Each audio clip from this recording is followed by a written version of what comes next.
हाँ जी गोरखपुर वाले बताइए।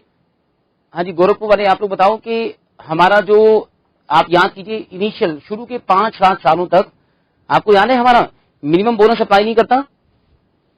हाँ जी बताइए शुरू में 5 साल तक या 7 साल तक मिनिमम बोनस कितने साल अप्लाई नहीं करता, 5 या 7? आपका माइक शायद बंद है गोरखपुर सेंटर पे, एक बार चेक करो आप।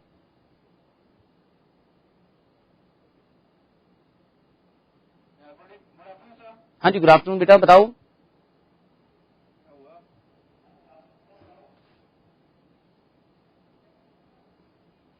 हाँ जी मिनिमम बोनस पहले 7 साल तक अप्लाई नहीं करता, ठीक है ना।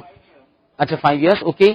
हाँ जी भटिंडा वाले बताओ भी, भटिंडा सेंटर से बताइए। जब हम पढ़ते हैं हमारे पास हम अपने एम्प्लॉय को बोनस देते हैं तो साल खत्म होने के कितने महीने के अंदर अंदर हमें बोनस देना कंपलसरी होता है। भटिंडा सेंटर से हाथ उठाओ एक बार। हाँ जी बताइए आप लोग कोई भी आंसर दीजिए भटिंडा सेंटर से। एक बार चेक कीजिए रूम तो दूसरा नहीं भटिंडा। अरे चलिए fine. One second Alwar centre वाले बताओ भी, अलवर सेंटर वाले बच्चे बताओ। आप लोग बताओ कि जब आप बोनस देते हो अपने एम्प्लॉइज को तो हमें बोनस देते हुए साल खत्म होने के बाद कितने महीने के अंदर बोनस देना होता है, 1 मंथ या 8 मंथ, 1 या 8? हाँ जी आप एक बार चेक करो आपका माइक, मुझे लग रहा है आपका माइक का बटन आपको ऑन करना पड़ेगा। हाँ 8 मंथ ओके डियर। हाँ जी अच्छा ठीक है। Anything you people want to ask, कुछ पूछिए आप लोगों ने जो घर पे पढ़कर देखा हो। अच्छा जी अलवर सेंटर से क्वेश्चन आ रहे हैं। हाँ जी सर बताओ आप।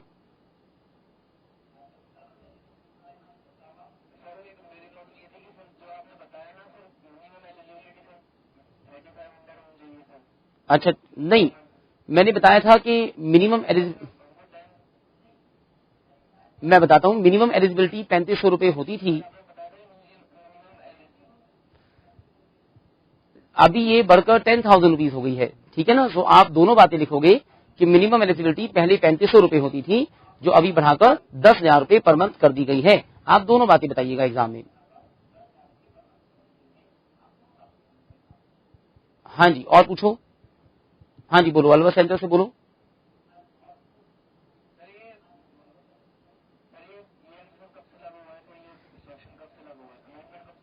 अमेंडमेंट हुआ था नवंबर 2008 के अंदर, और अमेंडमेंट जब जब पार्लियामेंट से होता है उसके बाद वो प्रेसिडेंट ऑफ इंडिया के बाद राष्ट्रपति के पास जाता है साइन होने के लिए। तो पार्लियामेंट से नवंबर के मंथ में पास हो गया था, राष्ट्रपति से साइन उसके बाद हुए हैं, तो हम इसको तब तक नहीं कर सकते हैं जब तक वो साइन ना हो जाए, क्योंकि इस साल इलेक्शन होना था तो सिग्नेचर होने में कुछ डिले हो गया, लेकिन ये फाइनली अप्रूवल मिल चुका है और आपके सभी के एग्जाम्स पे एप्लीकेबल हो गया है। अच्छा जी किसी और सेंटर से बताइए कोई प्रॉब्लम। हाँ जी सर कोई भी चीज आप पूछना चाहो, आपने पढ़ा हो घर पर, कोई प्रॉब्लम आई हो। हाँ जी पीतमपुरा भटिंडा कहीं से भी बताओ, कुछ पूछो। सिरसा वाले भी एक बार सेस ऑन भी करेंगे। हाँ जी किसी सेंटर से कुछ प्रॉब्लम पूछना चाहें। चलिए फिर हम आगे स्टार्ट करें। हमारा बोनस एक्ट लगभग पूरा होने वाला है और मुझे अभी आधे से पौना घंटा लगेगा आपका सारा बोनस एक्ट खत्म कराने में। उसके बाद हम लोग इस बोनस एक्ट के क्वेश्चन करेंगे। तो आप सबसे पहले सभी लोग देखें, शुरू से देखें, थोड़ा सा बेसिक काम देखिए। बोनस में हमारी हेडिंग है रिकवरी ऑफ बोनस।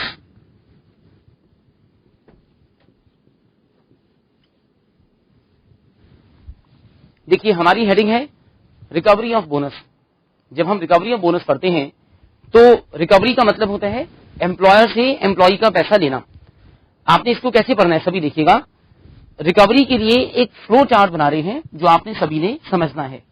सबसे पहला काम रिकवरी में देखो कि एम्प्लॉयर है हमारे पास, और मान लीजिए एम्प्लॉयर ने अपने एम्प्लॉय का बोनस नहीं दिया, तो एम्प्लॉय के पास 2 तरीके हैं बोनस को मांगने के लिए।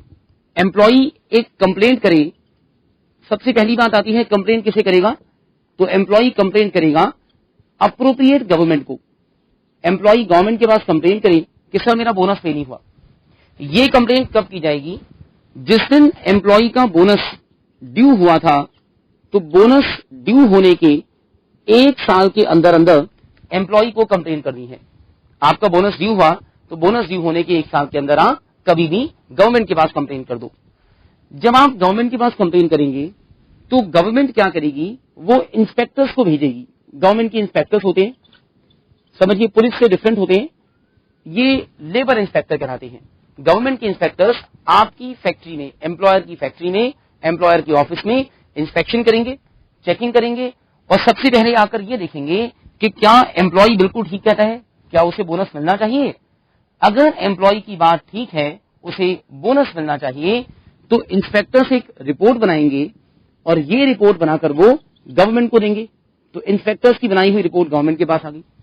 तो देखिए साइकिल की फॉर्म में काम हो रहा है, गोल साइकिल बन गया कि सबसे पहले एम्प्लॉय ने कंप्लेन की गवर्नमेंट के पास, गवर्नमेंट ने इंस्पेक्टर्स को भेजा, इंस्पेक्टर्स ने इन्वेस्टिगेशन करके रिपोर्ट बनाकर गवर्नमेंट को दे दी। जब रिपोर्ट गवर्नमेंट के पास आ जाती है तो गवर्नमेंट उसके बाद अगर बोनस मिलना चाहिए तो गवर्नमेंट उसके बाद एक ऑर्डर इशू करेगी और एम्प्लॉयर से कहेगी कि भाई आप एम्प्लॉय का बोनस पे करो। टाइम बता देंगे, जैसे 15 दिन, 1 महीने, 2 महीने, इसके अंदर ना बोनस पे करो। अगर एम्प्लॉयर गवर्नमेंट के ऑर्डर के बावजूद एम्प्लॉय का बोनस ना दे तो गवर्नमेंट एक सर्टिफिकेट बनाएगी। यहां देखिए गवर्नमेंट एक सर्टिफिकेट बनाएगी और इस सर्टिफिकेट का क्या फायदा होगा, जो सर्टिफिकेट गवर्नमेंट बनाएगी, ये सर्टिफिकेट जिस इलाके में एम्प्लॉयर बिजनेस करता है, काम करता है, उस इलाके के कलेक्टर को भेज दिया जाएगा। देखिए इंडिया में हर इलाके का एक कलेक्टर होता है, इसे हम बोलते हैं डिस्ट्रिक्ट कलेक्टर। तो हम इसको उस इलाके के डिस्ट्रिक्ट कलेक्टर के पास भिजवा देंगे जहां पर एम्प्लॉयर काम करता है, और जहां पर एम्प्लॉयर काम करता है वहां का कलेक्टर इस ऑर्डर को रिसीव करने के बाद, जो सर्टिफिकेट गवर्नमेंट से मिला है, सर्टिफिकेट का मतलब गवर्नमेंट लिख कर देगी कि एम्प्लॉय को इतना पैसा बोनस का एम्प्लॉयर से मिलना है। ये सर्टिफिकेट कलेक्टर के पास गया और कलेक्टर एम्प्लॉयर की प्रॉपर्टी, जो एम्प्लॉयर का सामान है, उसके ऑफिस का सामान है, उसका पर्सनल सामान है, उसकी जो एसेट्स हैं, उन्हें अपने कब्जे में लेगा। इसे कहते हैं प्रॉपर्टी को अटैच कर दिया गया। और प्रॉपर्टी को अटैच करके एम्प्लॉयर इस प्रॉपर्टी को बाजार में बेचेगा, सेल करेगा, और सेल करने के बाद जो भी पैसा एम्प्लॉयर जो गवर्नमेंट के कलेक्टर के पास आया, कलेक्टर उस पैसे से एम्प्लॉयज का बोनस पे कराता है। तो समझिए हमारे पास क्या काम हुआ, कलेक्टर ने एम्प्लॉयर की प्रॉपर्टीज को अटैच किया, अपने कब्जे में लिया, उन्हें बिकवाया और एम्प्लॉयज का बोनस पे करा दिया। इसमें दो बातें आती हैं बड़ी इंपॉर्टेंट। अगर प्रॉपर्टी बेचने के बाद पैसा कम पड़ जाए तो हम एम्प्लॉयर की और प्रॉपर्टी अपने कब्जे में लेंगे, उन्हें भी बेचेंगे। और प्रॉपर्टी बेचने के बाद अगर ज्यादा पैसा आ गया, जैसे हमें वर्कर्स का 2 लाख रुपए बोनस पे कराना था, प्रॉपर्टी बेची गई 2.5 लाख रुपए के अंदर, तो हम बचा हुआ 50,000 रुपए अपने इस एम्प्लॉयर को वापस दे देंगे। तो सबसे पहला काम क्या करेंगे, प्रॉपर्टीज अपने कब्जे में लेंगे, इन्हें बिकवाएंगे, और बिकवाने के बाद जो पैसा आएगा उससे बोनस पे कराएंगे, और पैसा सरप्लस है, फालतू है, तो एम्प्लॉयर को वापस दे दिया जाएगा। तो हम थोड़ा सा लिखेंगे, हमारी हेडिंग है रिकवरी ऑफ बोनस, जहां पर हम एम्प्लॉयर एम्प्लॉय के बारे में लिखेंगे, कंप्लेंट के बारे में लिखेंगे, इंस्पेक्टर्स के बारे में लिखेंगे और कलेक्टर के बारे में लिखेंगे। तो आप सभी इस हेडिंग के अंदर पहला पॉइंट सुनिए, मैं आपको बोलता हूं, लिखिए। हेडिंग थी main heading recovery of bonus, और मेन हेडिंग के अंदर पहला पॉइंट है, write down,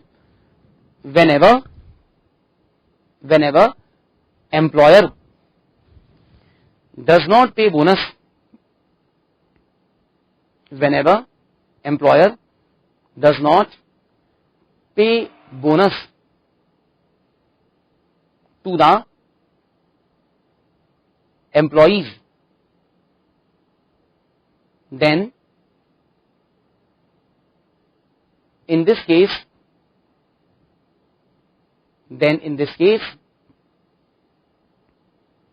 the employer will be liable,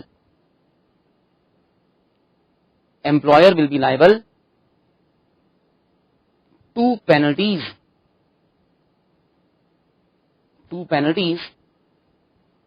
and employer will be liable to penalties, and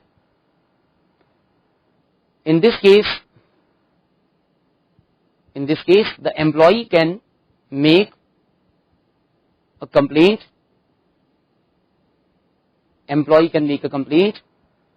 to the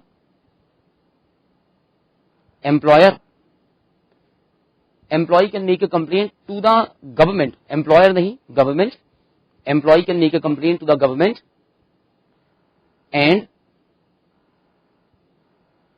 the government will appoint inspectors. Government will appoint inspectors. Full stop. The inspectors will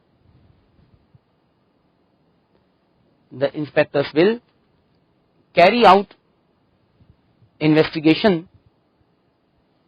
The inspectors will carry out investigations and they will make a report to the government.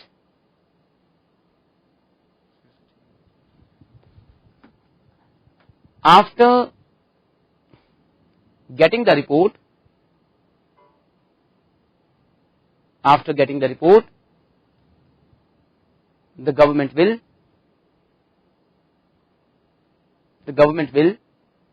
order the employer to pay the bonus.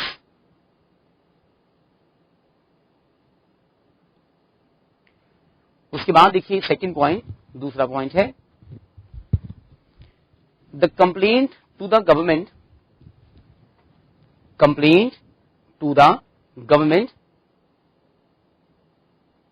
can be made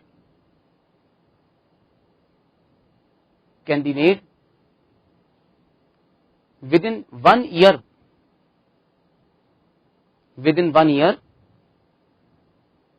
from the date on which the bonus became due.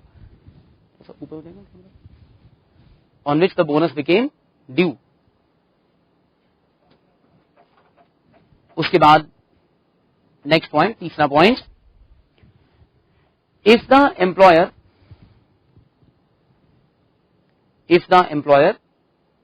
does not pay bonus,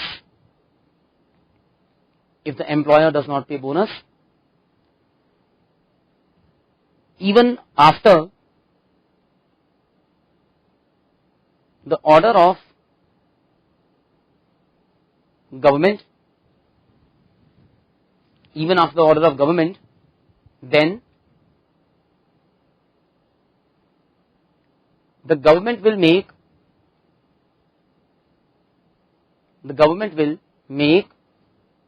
a certificate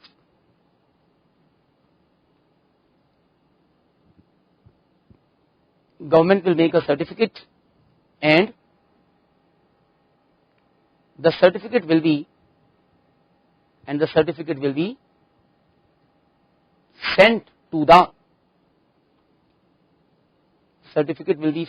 the collector of the area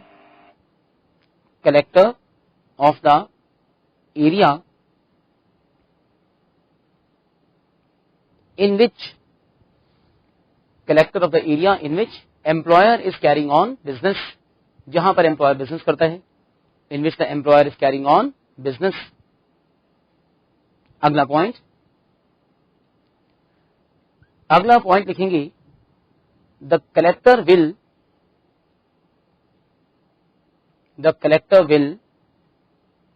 attach का मतलब अपने कब्जे में लेना. Collector will attach the properties of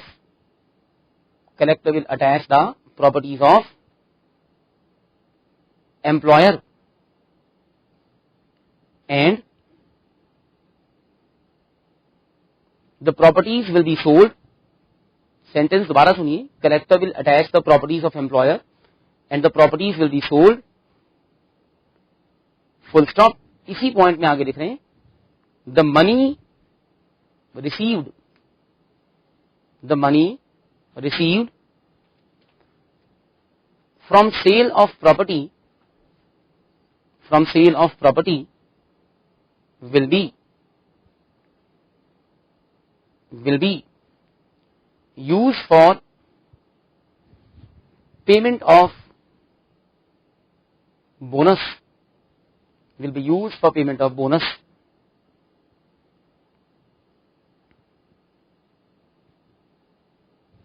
आखिरी point इसके बाद, if the money received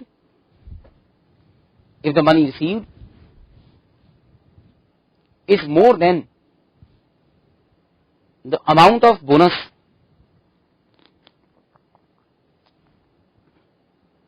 money received is more than the amount of bonus, then extra money will be given back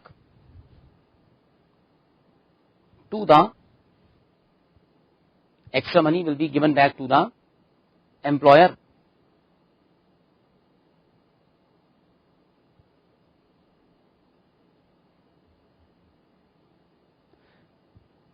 On the other hand, इसी में चल रहा है आगे, on the other hand, if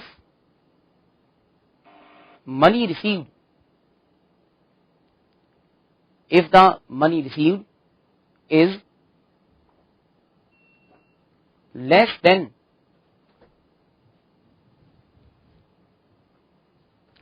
the amount of bonus,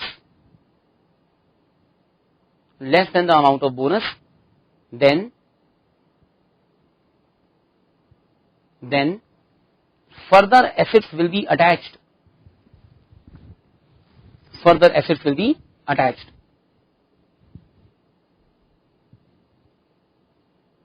भाई ये हुआ recovery of bonus के बारे में। और इसी हेडिंग के अंदर एक हम छोटी हेडिंग बनाएंगे जिसका नाम होगा इंस्पेक्टर्स। तो आप अगले पैराग्राफ से एक सभी हेडिंग बनाएं इंस्पेक्टर्स, और इंस्पेक्टर्स की हेडिंग में लिखिए 2-3 बातें इंस्पेक्टर्स के बारे में। कभी कभी 1 नंबर में पूछ लेते हैं, 1 या 2 नंबर में, कि इंस्पेक्टर्स क्या होते हैं, डिस्कस करके बताओ। तो हम लिख रहे हैं 1 नंबर में इंस्पेक्टर्स के बारे में। पहला point, inspectors are appointed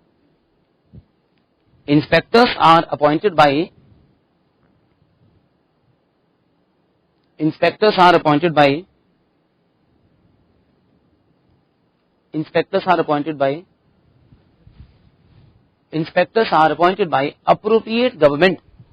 appropriate government क्या होती है, ये आपने पिछली बार पढ़ा था। Inspectors are appointed by appropriate government and the appropriate government defines their power.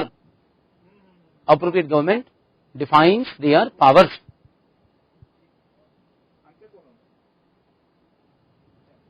Second point, the inspectors may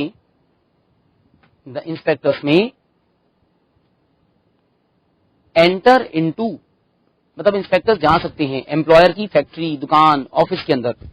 inspectors में enter into the factory, comma office, factory, office और अदर बिजनेस प्लेसेस, बिजनेस की कोई बाकी जगह जैसे godown वगैरह हो, factory, office और other business places of employer. देखिए ये हुआ हमारे पास एक छोटा सा नोट इंस्पेक्टर्स के बारे में। अच्छा, आइए आप सभी एक काम करें, आपको सभी को नोट्स मिल गए होंगे। किसी सेंटर से आपको नोट्स ना मिले हो तो प्लीज मुझे इस सेट पर एक मैसेज लिखकर भेजो, या मुझे हाथ उठाकर बताओ अगर नोट्स आपको ना मिले हो। सभी को मिल चुके हैं नोट्स? सभी सेंटर्स पर नोट्स आ चुके हैं? गोरखपुर सेंटर पर नोट्स अभी नहीं पहुंचे? मतलब गोरखपुर वाले बच्चों के पास नोट्स हैं या नहीं है? हैंगे, ओके फाइन। हाँ जी, चलिए रेवाड़ी सेंटर पर भी नोट्स हैं आप सबके पास? चलिए फाइन। आप एक काम करें, आपको जो नोट्स मिले होंगे प्लीज एक बार सभी उसके अंदर पहला चैप्टर खोलिए, उसके अंदर शुरू से एक बार देखिएगा। नोट्स के अंदर फर्स्ट कवर पेज के बाद देखिए, सबसे पहले पेज पर आपको मिलेगा,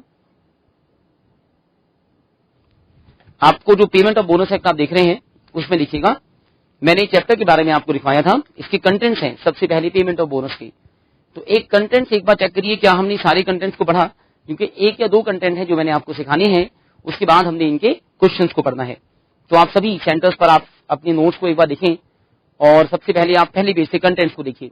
हमने चैप्टर पढ़ा पेमेंट ऑफ बोनस एक्ट, और इसको पढ़ने का हमारा क्या पर्पस था, to learn provisions regarding calculation.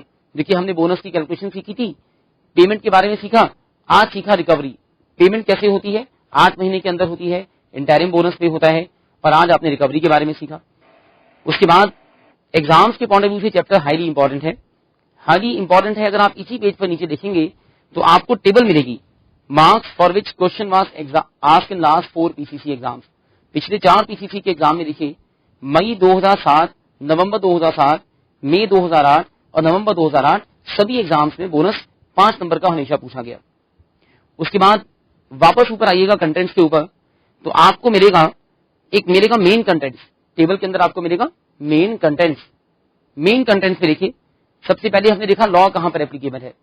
आप अगर याद करें तो लॉ एप्लीकेबल है पूरे इंडिया में जम्मू कश्मीर को छोड़कर। सेकेंड थिंग, लॉ एप्लीकेबल वहां पर था जिन एम्प्लॉयर्स के पास 20 या 20 से ज्यादा एम्प्लॉय काम करते थे। उसके बाद सेकंड कंटेंट है सर्टेन क्लासेस ऑफ एम्प्लॉइज। कुछ खास तरह के एम्प्लॉइज थे जहां हमारा लॉ अप्लाई नहीं करता। अगर आप याद करेंगे तो हमने एम्प्लॉइज वर्ड को डिफाइन किया और हमने पढ़ा था कि कहां कहां हमारा लॉ अप्लाई नहीं करता। उसके बाद कुछ डेफिनेशन है, डेफिनेशन थी जैसे कि एम्प्लॉयर हम लोग कर चुके हैं, एम्प्लॉइज हमने किया था। एक डेफिनेशन पढ़ेंगे हम लोग सैलरी वर्ड की, बाकी अधिकतर डेफिनेशन हम लोग कर चुके हैं। उसके बाद देखिए एंटाइटलमेंट टू बोनस, किस एम्प्लॉय को बोनस मिलता है। आप याद करो कि बोनस मिलने के लिए एम्प्लॉय को एम्प्लॉयर के पास 30 दिन या उससे ज्यादा काम करना कंपलसरी होता है। तो ये कुछ बेसिक कंटेंट्स। देन हमारे पास है एस्टेब्लिशमेंट टू इंक्लूड डिपार्टमेंट्स। यहां आपको क्या पढ़ना होता है कि एक बिजनेस के अंदर जो ब्रांचेस होती हैं, अगर सभी ब्रांचेस के सिंगल अकाउंट बनते हैं तो हम उन्हें सिंगल कंपनी मानते हैं, अदरवाइज हम सबको अलग कंपनी मानते हैं। देन हमारे पास कंटेंट है कंप्यूटेशन ऑफ बोनस। बोनस कैसे कंप्यूट होगा, हमने पहली क्लास में इसका फ्लो चार्ट बनाया था बोनस की कैलकुलेशन के बारे में, आप यहां उसे बताते हैं। हमारा अगला कंटेंट है payment of minimum bonus, section 10 जो आपने मुझे अभी क्लास के शुरू में रिवाइज कराया था। Then payment of maximum bonus, ये आपने मुझे बताया था कि मैक्सिमम बोनस 20% होता है। देन है प्रोपोर्शनेट रिडक्शन इन बोनस, ये मैं आपको अभी बताता हूं क्या होता है, हम इसको अभी जस्ट 5 मिनट के बाद पढ़ेंगे। उसके बाद है special provisions for newly set up establishments. एक फैक्ट्री नई खुलती है तो क्या प्रोविजन थे, आपने सीखा था पहले 5 साल या पहले 7 साल तक हमारे पास कुछ बेनिफिट्स होते हैं। तो रिवाड़ी सेंटर पे आप सबके पास नोट्स हैं, नोट्स हैं तो प्लीज एक बार हाथ उठा के बताओ। हाँ जी, रिवाड़ी सेंटर वाले बच्चे आपके पास नोट्स हैं। अच्छा, आप लोग ऊपर देख रहे थे, मुझे लगा कि नोट्स नहीं है आपके पास, चलिए थैंक यू। उसके बाद देखिए हमने पढ़ना था set on and set of allocable surplus. Set on set of कैसे बनता है एलोकेबल सरप्लस का। देन था deduction of amount from bonus, ये मैं आपको अभी बताता हूं। उसके बाद है time limit for payment of bonus, ये हमने पढ़ा था बोनस पे होता है, याद कीजिए 8 महीने के अंदर अंदर, और अगर कोर्ट में झगड़ा हो तो बोनस को हम पे करते हैं 1 महीने के अंदर अंदर। और इसमें एक प्रोविजन था कि हम इंटरिम बोनस भी पे कर सकते हैं। देन हमारा नेक्स्ट आइटम है एडजस्टमेंट ऑफ इंटरिम बोनस। हम याद कीजिए इंटरिम बोनस को फाइनल बोनस के अंदर से माइनस कर सकते हैं। देन हमारी अगली हेडिंग थी recovery of bonus due from an employer. एक एम्प्लॉयर से हमें बोनस लेना हो, रिकवरी हमने आज पढ़ी, रिकवरी कैसे होती है, ये रिकवरी है आपके सामने। रिकवरी के बाद है payment of bonus connected with the production. Production की बात थी कि एम्प्लॉय को उसकी एफिशिएंसी के हिसाब से हम बोनस देते हैं, तो हमने इसको क्या कहते हैं कि एम्प्लॉय को आप उसकी रिकवरी के हिसाब से बोनस देते हो, उसकी एफिशिएंसी के हिसाब से बोनस देते हो। और इस केस में अगर एम्प्लॉय की एफिशिएंसी ज्यादा है तो आपने इस पेमेंट ऑफ बोनस एक्ट वाला बोनस भी निकालना है, एफिशिएंसी वाला बोनस भी निकालना है, और दोनों में से विच एवर इज हायर, जो ज्यादा होता है वो बोनस आपको पे करना होता है। एक बार नोट्स के कंटेंट्स को आप सभी देख लीजिए। वे गुड़गांव सेंटर वाले बच्चे बता रहे हैं उनके पास नोट्स नहीं है, एक बार चेक कराइएगा। गुड़गांव सेंटर के बच्चों के पास नोट्स नहीं है, आप लोग अपने सेंटर कोऑर्डिनेटर से बात कीजिएगा, कॉपी आ गई होंगी, वो आपको नोट्स आगे दिलवा देंगे। नेक्स्ट क्लास तक आपको सभी को नोट्स मिल जाएंगे। आप सभी जिनके पास, आप लोग एक अपने नोट्स को निकाल के देखें, छोटी छोटी कुछ हेडिंग्स हैं, और गुड़गांव सेंटर पे जैसे आपके पास नोट्स नहीं है तो आप सभी सुनिएगा बड़े ध्यान से। देखिए सबसे पहले मैंने, आप अगर देखोगे नोट्स में, पहली मैंने टेबल की फॉर्म में आपको दिखाया है सारे नोट्स। सबसे पहली हेडिंग है एप्लीकेबिलिटी ऑफ लॉ, हमारा लॉ कहां पर एप्लीकेबल है। ये आप सबको पता है जम्मू कश्मीर को छोड़कर फैक्ट्रीज में, कंपनीज में एप्लीकेबल है। उसके बाद देखिए आगे सेकंड हेडिंग है हमारा लॉ किस किस एम्प्लॉय पर अप्लाई नहीं करता। एक खास तरह की बात है, आप सभी सुनिएगा, कुछ खास तरह के एम्प्लॉय हैं, कुछ खास तरह के बिजनेस हैं जहां हमारा लॉ अप्लाई नहीं करता। हमारा लॉ इन बिजनेस में अप्लाई क्यों नहीं करता, इसका रीजन ये है कि इन सभी तरह के एम्प्लॉयर्स के पास बोनस देने के अलग लॉज होते हैं। आप पढ़ के देखें, the following employees are excluded from the operation of act. हमारे लॉ में कुछ एम्प्लॉइज को बाहर निकाल दिया गया, इन एम्प्लॉइज को बोनस नहीं मिलेगा। Number 1, employees of life insurance corporation of India. आप लोग सभी लाइफ इंश्योरेंस कॉर्पोरेशन के बारे में कभी पढ़ेंगे तो देखेंगे कि लाइफ इंश्योरेंस कंपनियां एक अलग तरह से अपनी अकाउंटिंग करती है। लाइफ इंश्योरेंस कंपनीज को अपने अकाउंट बनाने होते हैं, उनके लिए एक बॉडी है IRDA, insurance regulatory development authority. आप लोग अकाउंट्स में पढ़ेंगे इसके बारे में। तो हर लाइफ इंश्योरेंस कंपनी अपने एम्प्लॉइज को अलग वे से बोनस देती है, हमारे लॉ में बोनस नहीं दिया करती। उसके बाद है सीमैन होते हैं जो शिपिंग कंपनियों में काम करते हैं, पानी के जहाज पे काम करते हैं, तो शिपिंग कंपनियां भी अलग तरह से बोनस निकालती हैं। उसके बाद employees under dock worker regulation act. Dock worker होते हैं जो जहां सी पोर्ट होते हैं, जहां पे पानी के जहाज आते हैं, पानी के शिप्स आते हैं, तो सी पोर्ट पर काम करने वाले एम्प्लॉइज को भी अलग तरह से बोनस मिलता है, हमारे लॉ उनके ऊपर भी अप्लाई नहीं होते। Employees employed by Indian red cross society. Red cross society है, ये एक चैरिटेबल बॉडी है और पूरी इंडिया में इसकी ब्रांचेस हैं। Red cross body charitable body है, ना तो कोई प्रॉफिट कमाती है, ना प्रॉफिट कमाने के लिए बनी है, तो इनके एम्प्लॉइज को भी अलग तरह से बोनस मिलता है। यूनिवर्सिटीज एंड एजुकेशन इंस्टीट्यूशंस, आप सभी जानते होंगे यूनिवर्सिटीज और एजुकेशन इंस्टीट्यूशंस भी नॉन प्रॉफिट ऑर्गेनाइजेशन माने जाते हैं, तो इनके एम्प्लॉइज को भी ऐसे बोनस नहीं मिल सकता। Then institutions established not for the purpose of profit, कोई ऐसी बॉडी जो बिना प्रॉफिट के काम करती हो, जैसे एक चैरिटेबल हॉस्पिटल हो, चैरिटेबल डिस्पेंसरी हो, या मान लीजिए बड़ा अच्छा एग्जाम्पल कि एक मंदिर हो, मस्जिद हो, गुरुद्वारा हो, यहां काम करने वाले एम्प्लॉइज को भी बोनस नहीं मिल सकता, क्योंकि ये लोग तो प्रॉफिट ही नहीं कमाते। उसके बाद employees employed through contractors on building operations. याद कीजिए वो एम्प्लॉई जो ठेके पे ठेकेदार के थ्रू बिल्डिंग में काम करते हैं, उन्हें भी बोनस नहीं मिलता। इसका रीजन था कि वो ठेकेदार के वर्कर होते हैं और ऊपर से जब उनके पास ठेका होता है तब वो काम करते हैं, पूरा साल काम नहीं करते। Then employees employed by Reserve Bank of India. RBI अपनी एम्प्लॉइज को सैलरी भी अलग तरह से देता है, बोनस भी अलग तरह से दिया करता है, और रिजर्व बैंक के एम्प्लॉइज के ऊपर हमारा लॉ अप्लाई नहीं करता, क्योंकि रिजर्व बैंक भी एक नॉन प्रॉफिट बॉडी है। उसके बाद employees employed bye inland water transport establishment. Inland water transport establishment वो होती हैं जो इंडिया के एक हिस्से से दूसरे हिस्से में पानी के थ्रू, मतलब वाया सी, पानी में से पैसेंजर्स और गुड्स को लेकर जाने वाला काम करती हैं। जैसे बॉम्बे और गोवा के बीच में पानी के जहाज चलते हैं, ये इनलैंड शिप्स हैं जो इंडिया के एक हिस्से से सेकंड हिस्से में जाते हैं। मद्रास से अंडमान निकोबार जाने वाले शिप्स, तो ऐसे लोगों के ऊपर भी हमारा बोनस एक्ट अप्लाई नहीं करता। उसके बाद आखिरी है, यही आखिरी था, एम्प्लॉइज जो इनलैंड वाटर सिस्टम में काम करते हैं, तो इन कुछ खास एम्प्लॉइज को बोनस अप्लाई नहीं करता। ये डेफिनेशन बहुत इंपॉर्टेंट नहीं है, दैट्स व्हाई मैंने आपको लिखवाने की बजाय आपके नोट्स में से कराई। आप सभी देखिएगा, इसके बाद एक हेडिंग है अकाउंटिंग ईयर, एलोकेबल सरप्लस, ये सब हम लोग कर चुके हैं। Then appropriate government, employees, employers, we have done all these things, ये सभी हम लोग कर चुके हैं। आपको एक डेफिनेशन मिलेगी 5-6 डेफिनेशन के बाद, सैलरी और वेजेस। आप गुड़गांव सेंटर वाले बच्चों के पास नोट्स नहीं है, आप लोग सुनिएगा साथ साथ ध्यान से।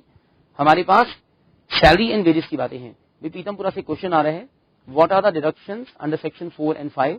बहुत बढ़िया क्वेश्चन है, मैं आपको जस्ट 5 मिनट के बाद अभी कराता हूं, हम लोग अभी आने वाले हैं इसके ऊपर। आप सभी सुनिए, हमारे पास डेफिनेशन है सैलरी और वेजेस की। भाई सैलरी और वेजेस को डिफाइन क्यों करते हैं? सैलरी और वेजेस को डिफाइन करना पड़ता है क्योंकि सैलरी का परसेंटेज बोनस मिलता है। बोनस तो निकलता है ना परसेंटेज ऑफ सैलरी के अकॉर्डिंग, जैसे बोनस निकला सैलरी का 8.3%, सैलरी का 20%, तो हमें सैलरी को डिफाइन करना पड़ता है। इसको ऐसा याद कीजिए, सैलरी की डेफिनेशन जब आप पढ़ोगे तो आप सैलरी में कहोगे कि वैसे तो एम्प्लॉयर अपने एम्प्लॉय को बहुत सारा पैसा देगा, अलग अलग नाम से देगा, लेकिन सैलरी की डेफिनेशन में वो पेमेंट आती है जो कैश में होती है, जिसमें पैसा मिलता है। एक तो जैसे सबसे पहले होती है बेसिक सैलरी। बेसिक सैलरी का मतलब वो बेसिक पैसा जो आपको काम करने के लिए मिलेगा। जैसे एक वर्कर को हम नौकरी पे रखते हैं तो हम वर्कर से कहते हैं कि आपको 5,000 रुपए हर महीने का देंगे, तो ये तो कहलाती है बेसिक सैलरी। दूसरा, हम अपने वर्कर से कहते हैं हर साल जो महंगाई बढ़ती रहती है, इस महंगाई के लिए भी हम आपको पैसा देंगे, इसे बोलते हैं डीएनएस अलाउंस। तो एक बार सैलरी की डेफिनेशन देखो आप सभी जरा। Salary means all remunerations, salary में सिर्फ रेम्यूनरेशंस हैं, पैसा है, other than remunerations in respect of overtime. Salary में ओवर टाइम को नहीं गिना जाता, क्योंकि ओवर टाइम तो आप एक्स्ट्रा काम करते हो, आपको एक्स्ट्रा पैसा मिला, इसे आपकी सैलरी नहीं मानते। ओवर टाइम के लिए बोनस नहीं मिलता। ओवर टाइम के लिए बोनस क्यों नहीं मिलता? क्योंकि ओवर टाइम के लिए काम करने का पैसा नॉर्मल सैलरी से ज्यादा होता है। दो लॉ हैं, एक लॉ का नाम है पेमेंट ऑफ वेजेस एक्ट और एक का नाम है मिनिमम वेजेस एक्ट। इन दोनों लॉज के अकॉर्डिंग ओवर टाइम में जब आप काम करते हैं तो उसमें मिलने वाला पैसा नॉर्मल सैलरी के पैसे से ज्यादा होता है।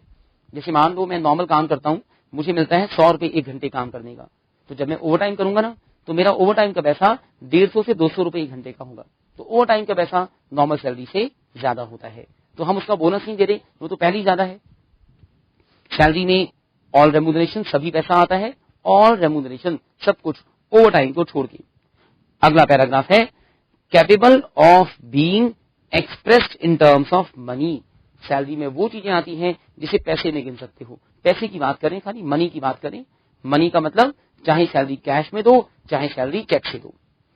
उसके बाद विच वुड का मतलब जो होती, if the terms of employment, अगर आपके एम्प्लॉयमेंट की जो कंडीशंस होती एक्सप्रेस और इम्प्लॉयड वर फुलफिल्ड, तो सैलरी में जो होती विच वुड का मतलब जो पैसा आपको मिलता if the terms of employment express और इम्प्लॉयड वर फुलफिल्ड, अगर आपकी एम्प्लॉयमेंट की, सर्विस की, नौकरी की जो कंडीशन लगाई गई थी वो पूरी की जाती है, तो जो पैसा मिलेगा उसे हम सैलरी कहते हैं।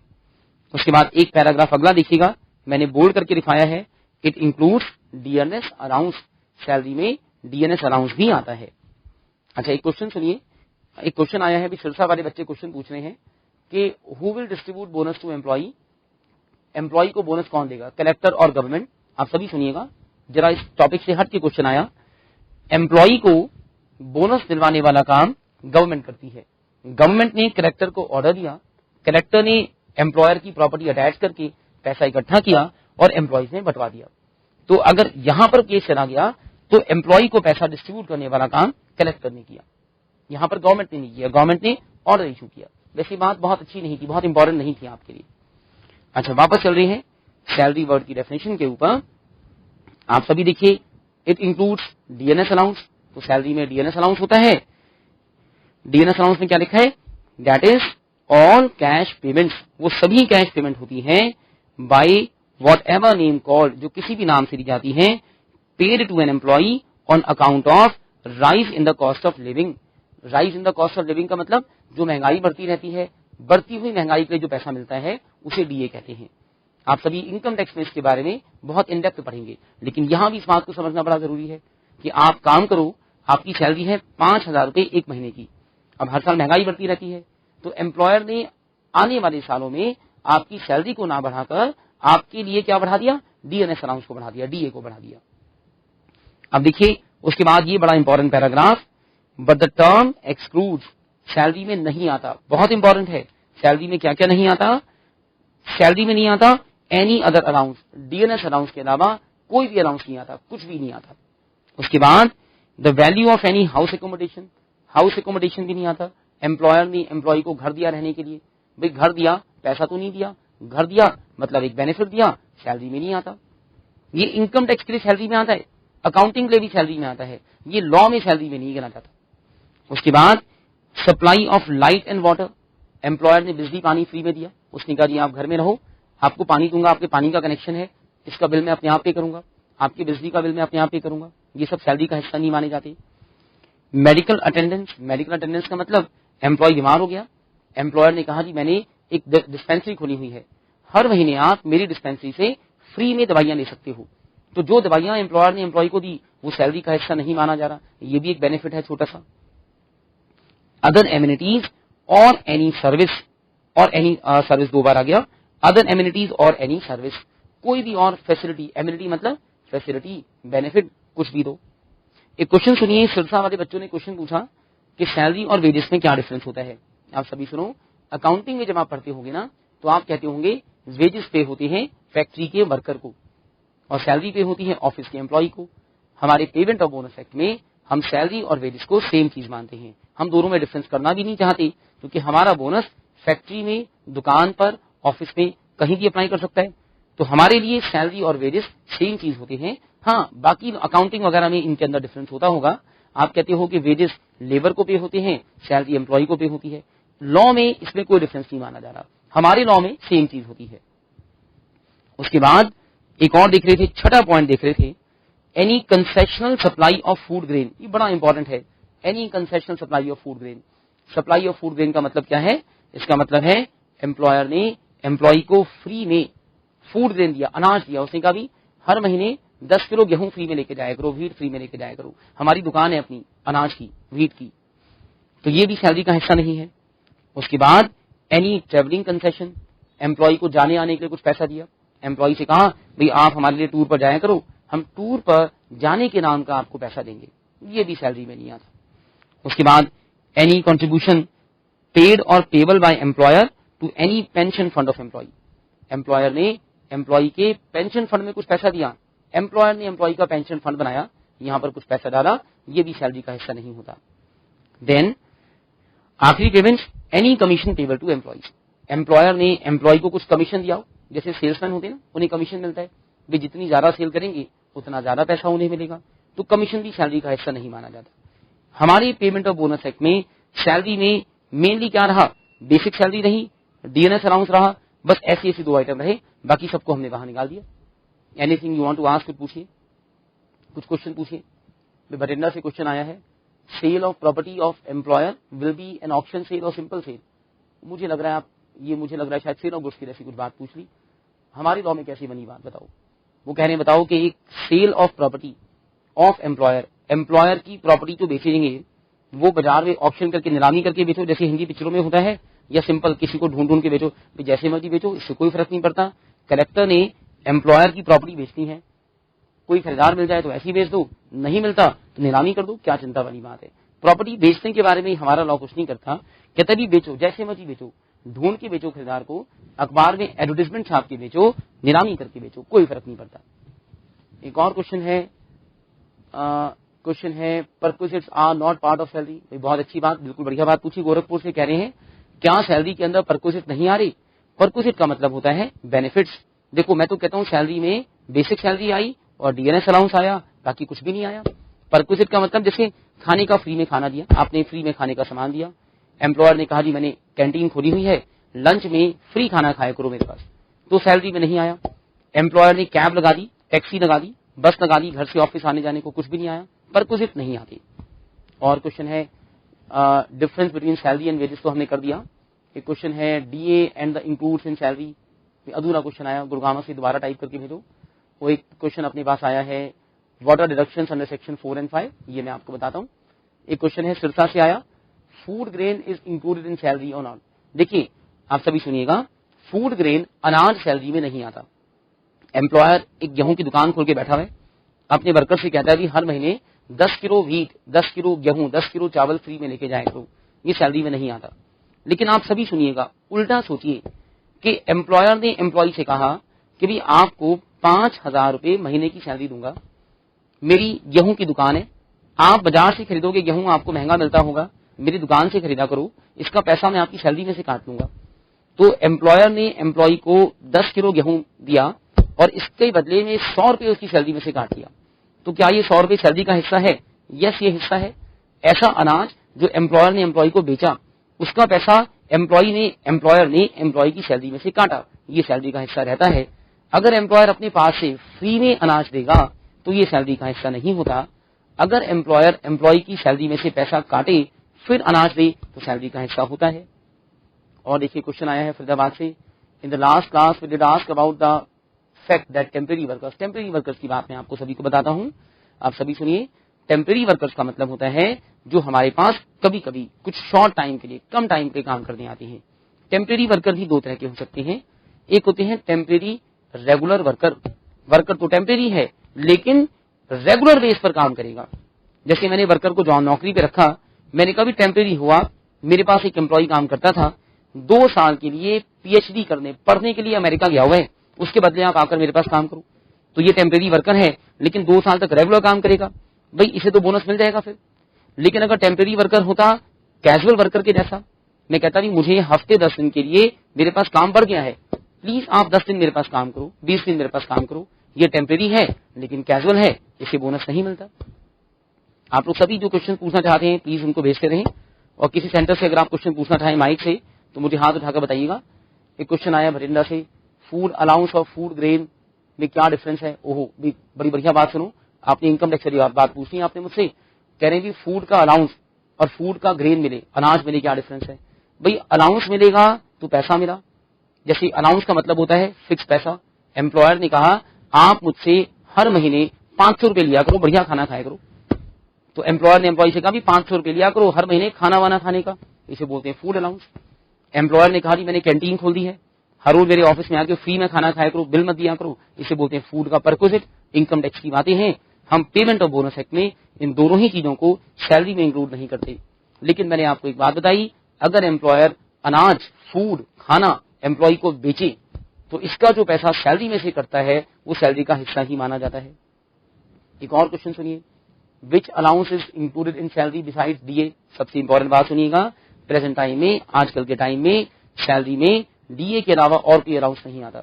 एक अलाउंस होता है, जैसे डीए होता है ना महंगाई के लिए मिलता है, अगर हम महंगाई के लिए मिलने वाले अलाउंस को डीए की जगह कोई और नाम दे दें, जैसे कुछ शहरों में हम डीएनएस अलाउंस जो कि महंगाई के लिए मिलता है इसे बोलते हैं इन्फ्लेशनरी अलाउंस। इन्फ्लेशनरी का मतलब महंगाई के लिए मिलने वाला पैसा, हम इसे सैलरी का हिस्सा मानते हैं, ये सैलरी में आता है। और देखिए ट्रेनी एम्प्लॉय और प्रोबेशनल एम्प्लॉय में क्या डिफरेंस है। क्वेश्चन है भी भटिंडा वालों ने पूछा, ट्रेनी एम्प्लॉय प्रोबेशनरी एम्प्लॉय। भाई ट्रेनी होता है, जैसे आप जब अपनी सीए की आर्टिकलशिप करोगे तो आप ट्रेनिंग कराते हो, आप पहले सीखते हो काम, उसके बाद कुछ साल काम सीखने के बाद आप नौकरी करोगे, तो जब आप काम सीखते हो आप ट्रेनिंग कराते हो, आपको बोनस नहीं मिलता। प्रोबेशन का मतलब होता है ऑन द जॉब ट्रेनिंग, हमने देखा भी था इसके बारे में। प्रोबेशन का मतलब होता है ऑन द जॉब ट्रेनिंग, जब आप नौकरी करते हो साथ साथ काम सीखते हो तो आप प्रोबेशनर कहलाते हो, प्रोबेशनर, और आपको बोनस मिलता है। आप सभी अपने नोट्स में लिखिएगा, मैंने यहां भी लिखवाया हुआ इसके बारे में और हमने रजिस्टर में भी लिखा था।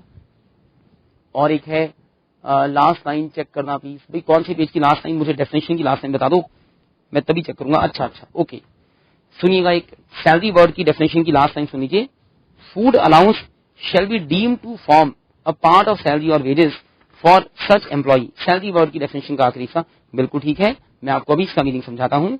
Food allowance shall be deem to form a part of salary. देखो आप सभी सुनो, दो वर्ड आपको बताता हूं। आप एक तो देखिए, जब आप मुझसे कोई डेफिनेशन पूछते हो या मैं आपसे कोई भी डेफिनेशन पूछता हूं तो आप मुझे डेफिनेशन कैसे एक्सप्लेन करते हो। देखो जब आप मुझे बताते हो कि हम सैलरी वर्ड को डिफाइन कर रहे हैं तो डेफिनेशन देने के दो तरीके होते हैं। डेफिनेशन देने का एक तरीका होता है कि सैलरी का मीनिंग क्या होता है, क्या क्या चीज सैलरी मानी जाती है। डेफिनेशन देने का दूसरा तरीका होता है, देखिए ये तो है कि सैलरी में क्या होता है, क्या चीज सैलरी होती है, मीनिंग है। डेफिनेशन देने का दूसरा तरीका है कि कुछ चीजों को सैलरी माना जा रहा है, वैसे वो सैलरी होती नहीं है, कुछ चीजें सैलरी होती नहीं लेकिन मानी जा रही हैं, इन्हें बोलते हैं डीम्ड। डीम्ड का मतलब होता है माना गया। जैसे जिस चेयर पर, जिस कुर्सी पर आप बैठे हो ना, मैं कहता हूं मान लो कि वो कुर्सी नहीं है, चेयर नहीं है, मान लो कि वो मेज है, मान लो, मैं कहता हूं अज्यूम कर लो, तो आप कहते हो भी ठीक है हमने मान लिया कि वो मेज है। अब जिस कुर्सी पे आप बैठे हो, अगर मैं आपसे कहता कि मान लो वो कुर्सी है, आप कहते मानने की क्या बात है, वो तो है ही कुर्सी। मेरे हाथ में देखो पेन है, मैं कहता हूं मान लो कि पेन है, तो मानने वाली बात नहीं है। तो लॉ में डेफिनेशन जितनी बनाई जाती है उनके दो हिस्से हो सकते हैं, एक होती है मीनिंग वाली डेफिनेशन और एक होती है मानी गई डेफिनेशन। जो डेफिनेशन मानी गई होती है इसका मतलब वो चीज एग्जैक्टली सैलरी नहीं थी, लेकिन हम बोनस एक्ट में कुछ खास कारण से, कुछ खास रीजन से उसे सैलरी मान रहे हैं। तो अगर आप मेरे साथ सैलरी वर्ड की डेफिनेशन का आखिरी लाइन पढ़ के देखो, तो पढ़ के देखिए, मैंने लिखवाया food allowance shall B, online कर दीजिएगा, डीम्ड टू, डीम्ड का मतलब है मान लिया गया, form part of salary, salary का हिस्सा माना जा रहा है। इसका मतलब है कि हम इसको सैलरी में नहीं गिनते लेकिन फिलहाल सैलरी मान रहे हैं। Getting this thing. अच्छा जी, और कुछ आप पूछना चाहो, भटिंडा सेंटर वाले बच्चे कुछ पूछना चाहते हैं। भाई भटिंडा सेंटर से मैं आपका माइक ऑन करता हूँ। हाँ जी सर, भटिंडा सेंटर में बेटा पूछो, आपने से किसी ने माइक क्वेरी भेजी भटिंडा सेंटर से।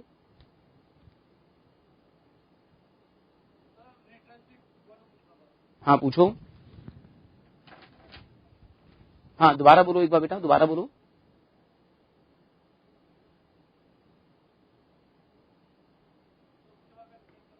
किसके बारे में, एक बार दोबारा बोलो, किस चीज के बारे में? एक मुझे आप थोड़ा सा जोर से माइक को मुंह की थोड़ा सा पास करके बोलो। आप मुझे एक बार इस क्वेश्चन को टाइप करके भेजो, या थोड़ा, मुझे आपकी आवाज अभी भी साफ नहीं आई।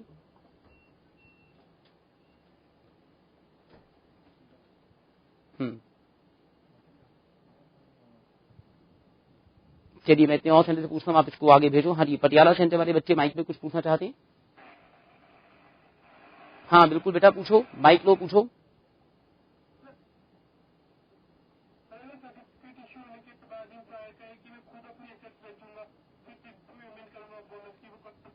अच्छा, बहुत बढ़िया बात, आपने बहुत अच्छी बात पूछी। आप सभी सेंटर से सुनिए। पटियाला सेंटर से बच्चे ने क्वेश्चन पूछा कि एक एम्प्लॉयर के अगेंस्ट सर्टिफिकेट इशू हो गया सामान बेचने का, और उसके बाद वो कहता है जी आप मेरा सामान मत बेचो, मैं अपने आप अपना सामान बेचूंगा।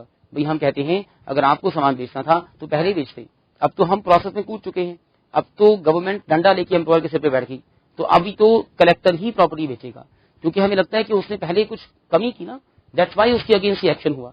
अभी उसकी बात बिल्कुल नहीं मानी जाएगी। इस वक्त एम्प्लॉयर का अपने आप अपनी प्रॉपर्टी को बेचने का हक खत्म हो चुका है। वो सिर्फ एक काम कर सकता है, अगर वो अपनी प्रॉपर्टी को बिकवाने से बचना चाहता है तो एम्प्लॉयर कैश जमा कराए, पैसा लाके गवर्नमेंट को दे, कलेक्टर को दे, तभी बच सकता है। तो अगर आप पूछो कि क्या सर्टिफिकेट इशू होने के बाद एम्प्लॉयर अपना सामान खुद बेच सकता है, तो ऐसा नहीं हो सकता। ठीक है ना? हाँ जी, गोरखपुर सेंटर वाले बच्चे कुछ पूछना चाहते हैं? हाँ जी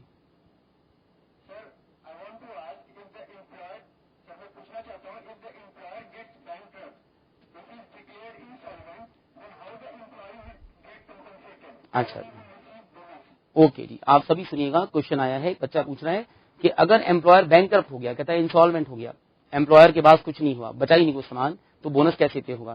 तो कोई दिक्कत नहीं, एम्प्लॉयर बैंकरप्ट हो गया है तो बैंकरप्सी में या इंसॉल्वेंसी में हम उस आदमी की सारी लायबिलिटीज गिन लेते हैं, कितनी है।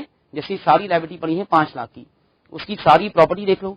बैंकरप्सी का मतलब होता है कि आपकी एसेट्स कम है और आपकी लायबिलिटी ज्यादा है, जितना पैसा वर्कर्स का पे हो सकता है पे करा देंगे, बाकी पैसा डूब गया, वो खत्म हो गया। लेकिन हाँ, ऐसे एम्प्लॉयर को बैंकरप्ट अगर करा दिया गया ना, तो इसका मतलब वो जिंदगी में कभी भी कोई भी अग्रीमेंट नहीं बना सकता, उसका बिजनेस सब बंद हो जाएगा।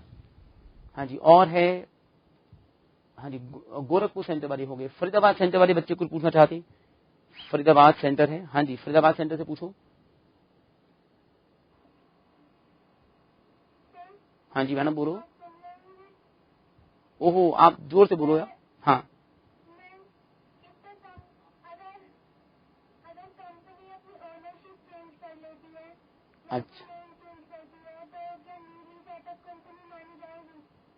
अच्छा अच्छा, मैं समझ गया। एक बात सुनिएगा, एक फरीदाबाद से मैडम क्वेश्चन पूछ रही है कि एक कंपनी ने अपना नाम बदल लिया और नया नाम बदल के नए नाम से बिजनेस शुरू कर दिया। तो कंपनी कहती है कि हम तो न्यूली सेटअप है, नया नया नाम बना है, हमें दोबारा 7 साल का कंसेशन दो। मिलता है ना नई बिजनेस को 7 साल का कंसेशन। एक बात बताओ, सोचो आपकी शादी होने वाली है, या सोचो मेरी शादी होने वाली है, देखो मैं कितना मोटा हूं, 90 किलो का हूं। अब मान लो मेरी शादी होने वाली है, मैं वीएलसीसी में गया, 50 किलो वजन कम करके आ गया, और मैं तो सेम ही रहा, मैं कहाँ बदला? तो आपने अपना नाम बदला, आप तो सेम ही थे, आपके मालिक बदले, आप फिर भी सेम हो। आपको दोबारा नए एस्टेब्लिशमेंट के नाम का बेनिफिट नहीं मिल सकता। एक बेनिफिट एक पर्सन को जिंदगी में एक बार ही मिल सकता है। अगर उसे दोबारा बेनिफिट लेना हो ना, तो पूरा बिजनेस बंद करो, दोबारा से बेनिफिट लो, अदरवाइज नहीं मिलेगा। हाँ जी, एक माइक वारी आ रही थी पीतमपुरा सेंटर वाले। हाँ जी पीतमपुरा वाले बोलो भी। हाँ जी बेटा बोलो पीतमपुरा से।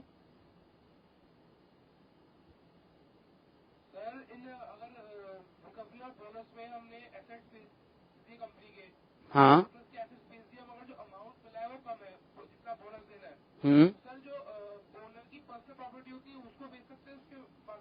अच्छा जी, बहुत बढ़िया क्वेश्चन। सुनो जी, पीतमपुरा सेंटर दिल्ली से बच्चे क्वेश्चन पूछ रहे हैं, कहने भी हमने एम्प्लॉयर के बिजनेस के सामान को बेचा, कंपनी के सामान को बेचा, किसी बिजनेस के सामान को बेचा, और फिर भी पैसा नहीं मिल पाया, वर्कर का बोनस पे हो नहीं पा रहा है। तो अब इस केस में क्या हम एम्प्लॉयर के पर्सनल सामान को बेचें? बिल्कुल बेचो, बल्कि आपको सभी को याद होगा, आपको ऐसे कहना है कि एम्प्लॉयर की डेफिनेशन में मैनेजर, सुपरवाइजर, डायरेक्टर, एमडी, कितने सारे लोग थे।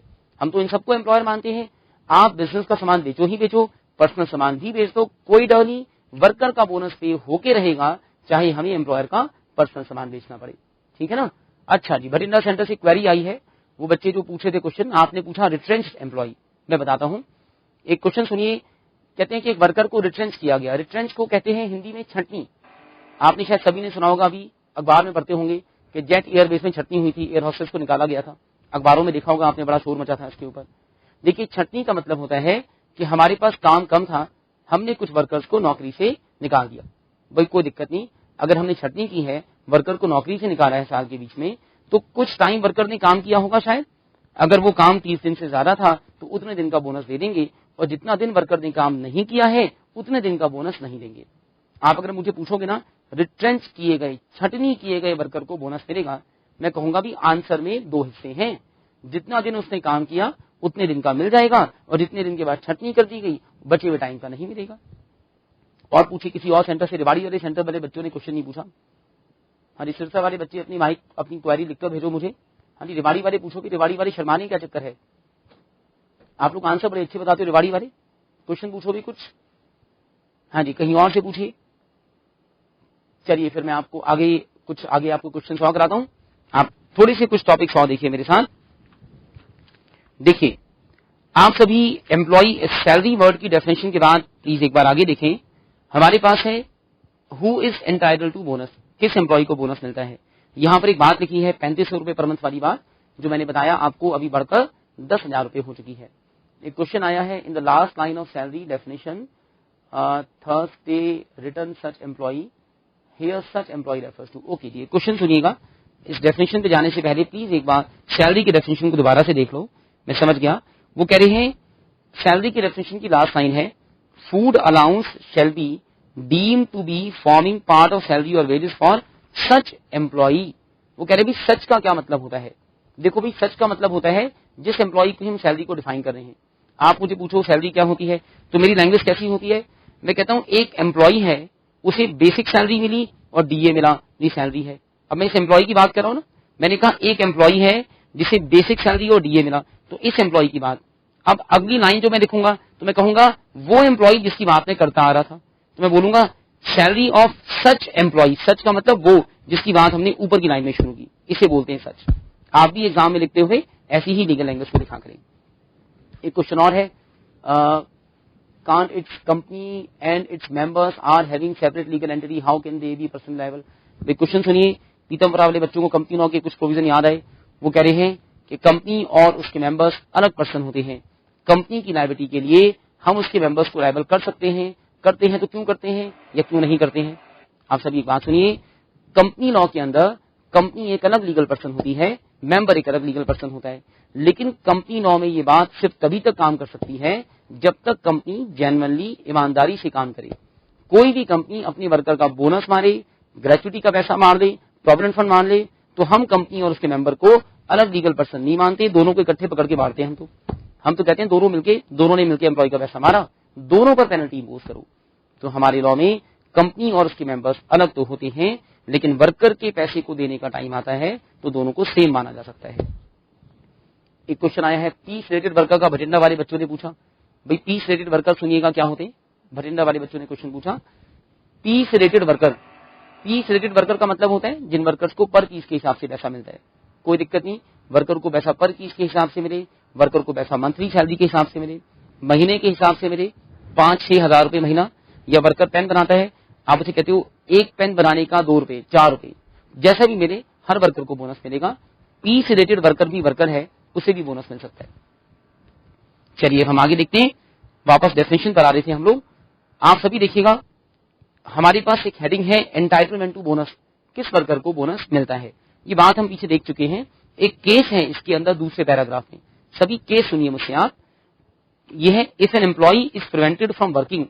अगर एक एम्प्लॉयर ने अपने एम्प्लॉय को ऑफिस में काम करने से रोक दिया, एंड सब्सिक्वेंटली इसके बाद री इंस्टेटेड इन सर्विस, वापस नौकरी पे रख लिया, मतलब पहले निकाला था बाद में रखा था service, employees statutory liability for bonus can not be said to have been lost. Employee का बोनस का हक नहीं किया उसे मिलेगा मिलेगा। ये बात हमने एम्प्लॉय को डिफाइन करते हुए पढ़ी भी थी कि अगर एक वर्कर को आप डिसमिस करो और आप ये साबित ना कर पाओ कि वर्कर को डिसमिस ठीक किया गया था तो उस वर्कर को बोनस हमेशा दिया जाता है। ये सभी चीजें हम लोग कर चुके हैं। आप अगर देखोगे तो आपको एक पेज छोड़कर आपको एक हेडिंग मिलेगी, कंप्यूटेशन ऑफ बोनस। आप सभी देखिएगा एक हेडिंग है कंप्यूटेशन ऑफ बोनस, और कंप्यूटेशन ऑफ बोनस के अंदर आप देखिए सेकंड हेडिंग है डिडक्शंस फ्रॉम ग्रॉस प्रॉफिट। आप सभी देखिए deduction from gross profit section 6, और उसके ऊपर एक हेडिंग है computation of gross profit section 4। ये दो सेक्शन है, पुराने जमाने में बड़े काम आते थे, अभी हमारे लॉ के पेपर में हमारे काम नहीं आते।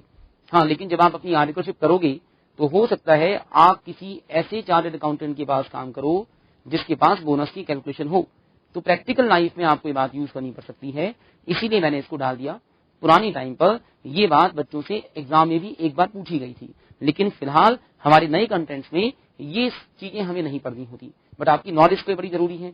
पढ़कर देखें computation of gross profit section 4। Gross profit derived by an employer, employer का gross profit is calculated in the first schedule in case of banking company. अगर एम्प्लॉयर एक बैंक है तो बैंक में काम करने वाले एम्प्लॉय का ग्रॉस प्रॉफिट निकालते हैं इस लॉ के शेड्यूल नंबर 1 के हिसाब से। शेड्यूल नंबर 1 में बैंकिंग कंपनी में ग्रॉस प्रॉफिट निकालते हुए क्या क्या खर्चे माइनस होते हैं वो लिखे हैं।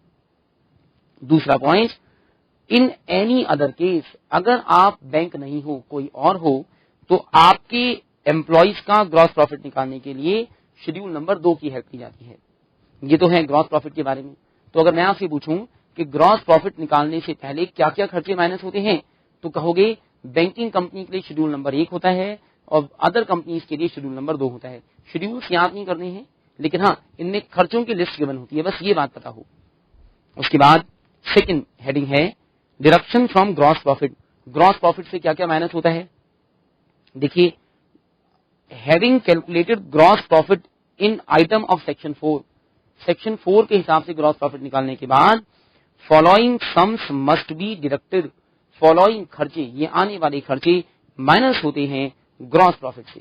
क्या क्या माइनस होता है ग्रॉस प्रॉफिट से? Number 1 depreciation under income tax act, income tax के हिसाब से आपकी एसेट का जो डेप्रिसिएशन बनता है उसे माइनस करो। Number 2 any amount by way of development rebate investment allowance.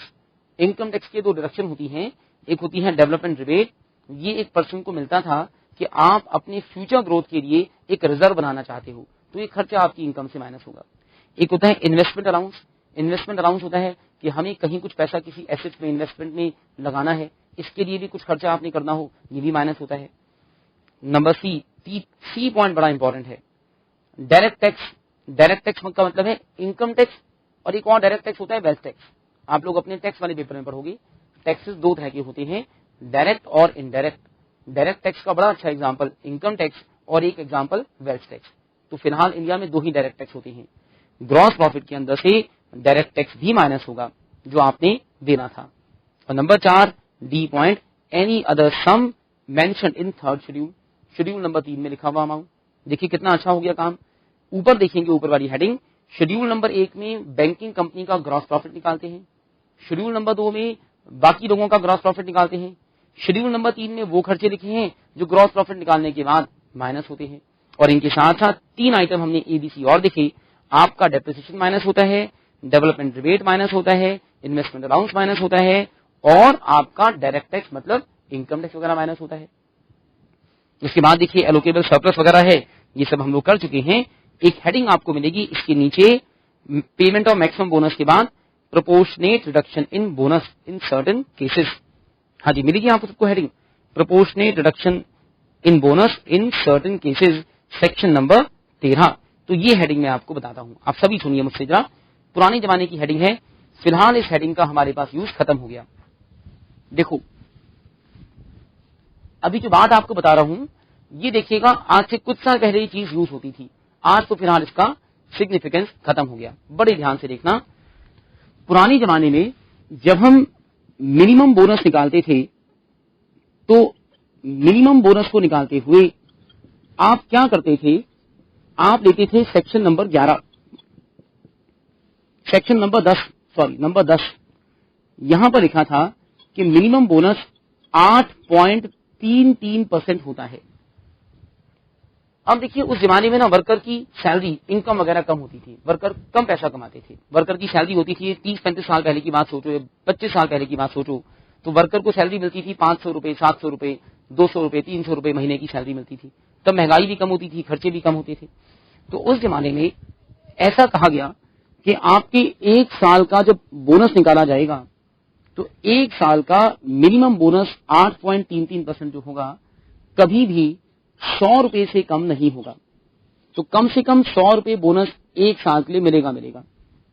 अब मैं आपसे कहता हूं कि अगर आप कैलकुलेटर उठाकर थोड़ा सा ध्यान से देखो, सोचो कि वर्कर ने कुछ सैलरी कमाई होगी एक साल की और उसका 8.33% जो बोनस निकलेगा, ये चीज जितनी भी होगी ना, ये 100 रुपए से कम ना हो। मतलब अगर ये चीज 100 रुपए से कम है, मान लो आपकी साल की सैलरी का 8.33% 70-80 रुपए आता है, तो भाई कम से कम 100 रुपए बोनस 2 साल में, इससे कम मत दो। अब सोचिए कि ये उस जमाने की बात होती होगी जब एक साल की सैलरी इतनी कम होती होगी कि उसका 8.33% 100 रुपए से कम हो जाता होगा। आजकल तो पॉसिबल नहीं है ऐसा। मैं अगर उल्टी कैलकुलेशन कर दूं ना, मान लो 100 रुपए भी रख लूं इस चीज को कि मिनिमम बोनस 100 रुपए कब बनता होगा, तो ये बनेगा, इसको उल्टा कर लेते हैं, दिस इज 100 रुपए इंटू 100 डिवाइडेड बाय 8.33, तो मतलब ये बनती है साल की सैलरी लगभग 1200 रुपए के आसपास। तो लगभग अगर एक साल की सैलरी 1200 रुपए होना, तब उसका 8.33% 100 रुपए बन ही जाता है। अब सोच के देखिए, क्या वर्कर को साल में 1200 रुपए भी नहीं मिलते होंगे? अगर वर्कर को साल का 1200 मिलेगा तो एक महीने का तो 100 रुपए रह गया। तो मतलब एक महीने की जिन वर्कर की सैलरी 100 रुपए या उससे भी कम होती होगी ना, और ये उस जमाने की बात है, पुराने जमाने की बात है, शायद आपके और मेरे ग्रैंड पेरेंट्स के, दादा और दादाओं के जमाने की बात है, तब ये बोनस 100 रुपए से कम बनता होगा। तो लॉ में कहा था भी 100 रुपए से कम मत देना। अब आजकल तो वर्कर की एक महीने की सैलरी 3-3, 4-4 हजार, 5-5, 6-6 हजार होती होगी। तो अगर एक महीने की सैलरी 5,000 रुपए हो तो साल की हो गई 60,000 रुपए। तो ये बोनस 60,000 रुपए का निकालेंगे तो बहुत ज्यादा बनेगा। तो ये प्रोविजन आज लॉ में यूजलेस हो गया, बेकार हो गया, तो मैंने आपको दिखाया भी नहीं। दूसरी बात, ये लॉ फिर से कहता था कि एक वर्कर का एक साल का बोनस 8.33% मिनिमम, जो 100 रुपए से कम ना हो। तो मैंने कहा ये चीज तो फिलहाल बेकार ही हो गई, यूजलेस हो गई। अगर वर्कर, ये इसमें लिखा हुआ है, वर्कर अगर 14 साल से छोटा वर्कर है तो ये 100 रुपए की जगह मिनिमम लिमिट लगा दी जाती थी 60 रुपए। लेकिन देखिए आजकल किसी भी 16 साल से छोटे वर्कर को फैक्ट्री में काम करना मना है। 14 साल से छोटा बच्चा तो घर में भी काम नहीं कर सकता, घर में भी नौकर वाला काम नहीं कर सकता, बिजनेस में तो कर ही नहीं सकता। तो लॉ में लिखा हुआ है कि अगर कोई 14 साल से छोटा आपके पास वर्कर है तो उसका कम से कम बोनस 60 रुपए हो। अब देखिए 14 साल से छोटे एज के बच्चे को काम करना अलाउड ही नहीं है, तो ये प्रोविजन भी बेकार हो गया। तो हमारे पास पुराने जमाने में मिनिमम बोनस में 100 रुपए और 60 रुपए की लिमिट भी होती थी, जो मैंने यहां लिखवाई है। अब ये बेकार हो चुकी हैं, लॉ में से इनको हटाया जाना है, फिलहाल इनका पर्पस खत्म हो गया। अब आप देखिए ध्यान से, अगर एक वर्कर एक साल की जगह एक साल में सिर्फ 8 महीने काम करे तो क्या करेंगे, 100 रुपए की जो लिमिट है ना, उस जमाने की बात है, 100 रुपए को 100 रुपए से कम कर देते थे प्रोपोर्शनेटली। एक साल की लिमिट 100 रुपए, तो 8 महीने की लिमिट बनती थी 100 रुपए इंटू 8/12, 8/12, तो 100 रुपए इंटू 8/12 66 रुपीज के आसपास लिमिट बनती थी। अब हम तो कह रहे हैं ये लिमिट ही बेकार हो गई, तो इसमें बोनस को कम करने वाला पॉइंट भी बेकार हो गया। तो एक सेक्शन होता था जो यहां पर है कि अगर एक वर्कर एक साल से कुछ कम दिन काम करता है तो हम उसके इस मिनिमम लिमिट 100 रुपए और 60 रुपए को प्रोपोर्शनेटली कम कर दिया करते हैं। क्योंकि ये लिमिट ही आजकल काम नहीं कर रही, तो ये बोनस को कम करने वाला पॉइंट भी बेकार हो गया। ये दो ऐसे सेक्शन जो लॉ में फिलहाल बेकार हो गए। तो एक बार आप सभी पढ़ के देखिए मेरे साथ। एक हेडिंग है छोटी सी, प्रोपोर्शनेट रिडक्शन इन बोनस, और देखिए यहां पर क्या लिखा है,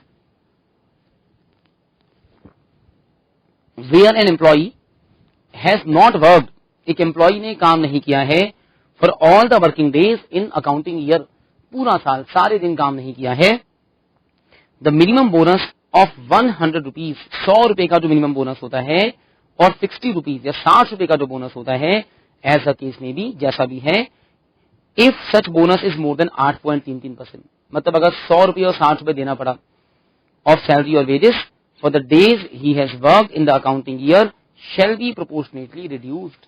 अगर एक वर्कर को 8.33% पैसा कम पड़ता है और 100 रुपए देना पड़ा, तो वर्कर ने कुछ कम दिन काम किया तो इसे प्रोपोर्शनेटली कम कर दो।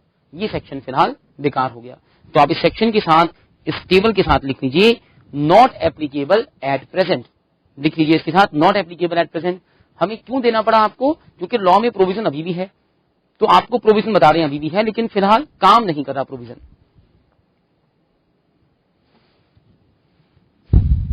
उसके बाद देखिएगा अगली हेडिंग है special provision with respect to newly set up establishments. ये हम लोग कर चुके हैं।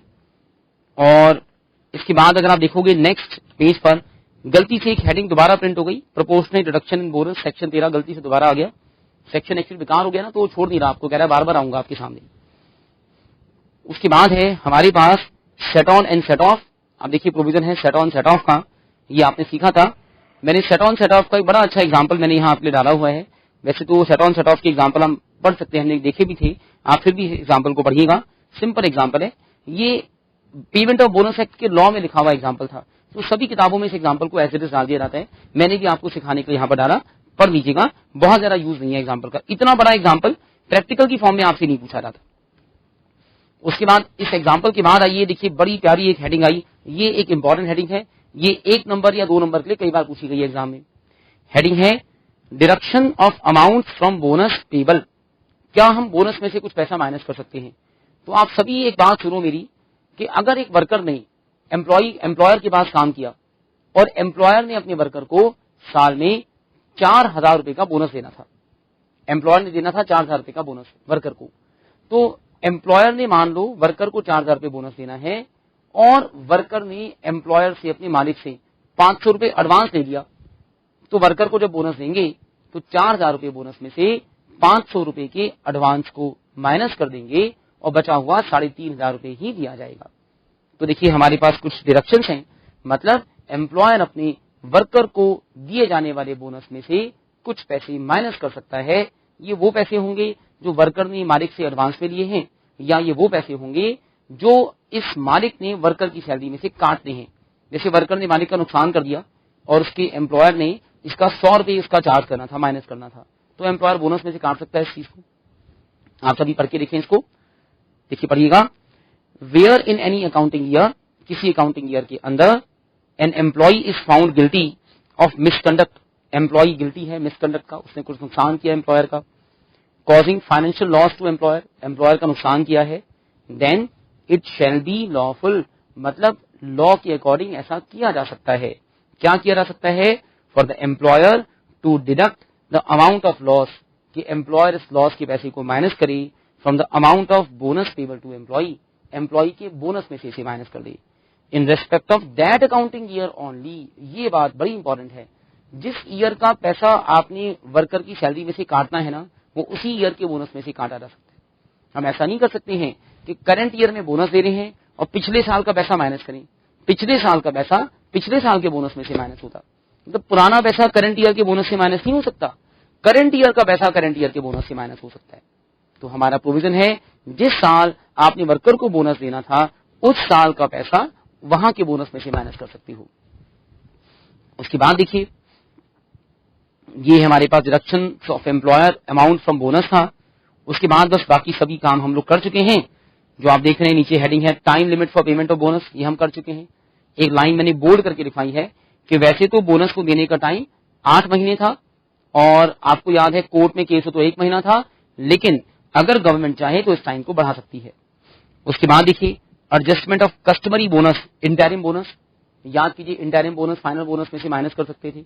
हमने 5% इंटरिम बोनस दे दिया, फाइनल बोनस बनता है 12%, तो 12 में से 5 को माइनस कर देंगे और बचा हुआ सिर्फ 7% बोनस ही वर्कर को देंगे।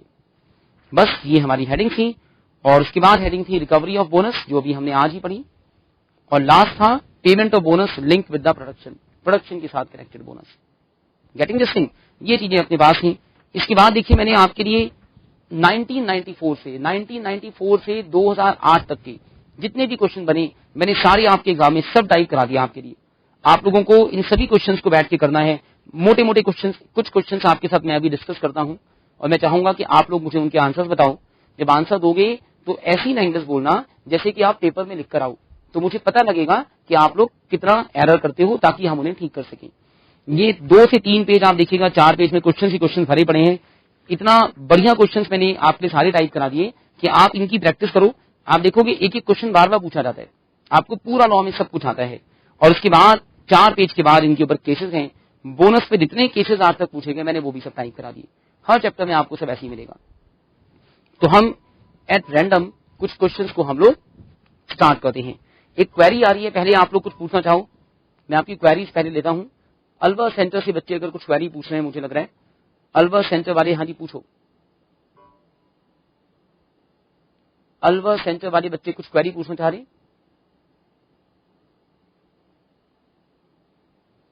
एक बार, हाँ जी, अच्छा एनीथिंग। आप लोग एक बार, मैं चाहूंगा कि आप इन क्वेश्चंस को एक बार पढ़ के देखें। जो आप क्वेश्चंस देख रहे हैं सभी क्वेश्चन को पढ़ के देखें। देखिए कुछ कनेक्शंस कुछ, अच्छा चलिए फाइन। हाँ जी, हमें क्वेश्चंस करने हैं, तो आप लोग सभी एक काम करें, आप सभी लोग इन क्वेश्चंस को एक बार पढ़ के देखिए। आपने शायद घर पे भी इनको पढ़ के देखा हो, एक बार क्वेश्चंस को पढ़ के देखो। हाँ अभी भी 2 मिनट तक। तो आप लोग सभी इन क्वेश्चंस को पढ़कर देखें और इसके बाद हम एक एक क्वेश्चन को डिस्कस करते हैं। देखिए एक क्वेश्चन आया है पीतमपुरा से, रिक्वेस्ट है sir after this can we do negotiable instrument as it is coming in the BCom exam. No problem बेटा, कोई दिक्कत वाली बात नहीं है। मैंने तो आपको पूरा बिजनेस लॉ कराना है, आप जो बिजनेस लॉ एक आगे पीछे कहते हो मैं सारे करा सकता हूँ, कोई चिंता वाली बात नहीं। जो आपके एग्जाम्स के अकॉर्डिंग आपको ज्यादा लग रहा है आगे पीछे काम आएगा, कोई दिक्कत नहीं।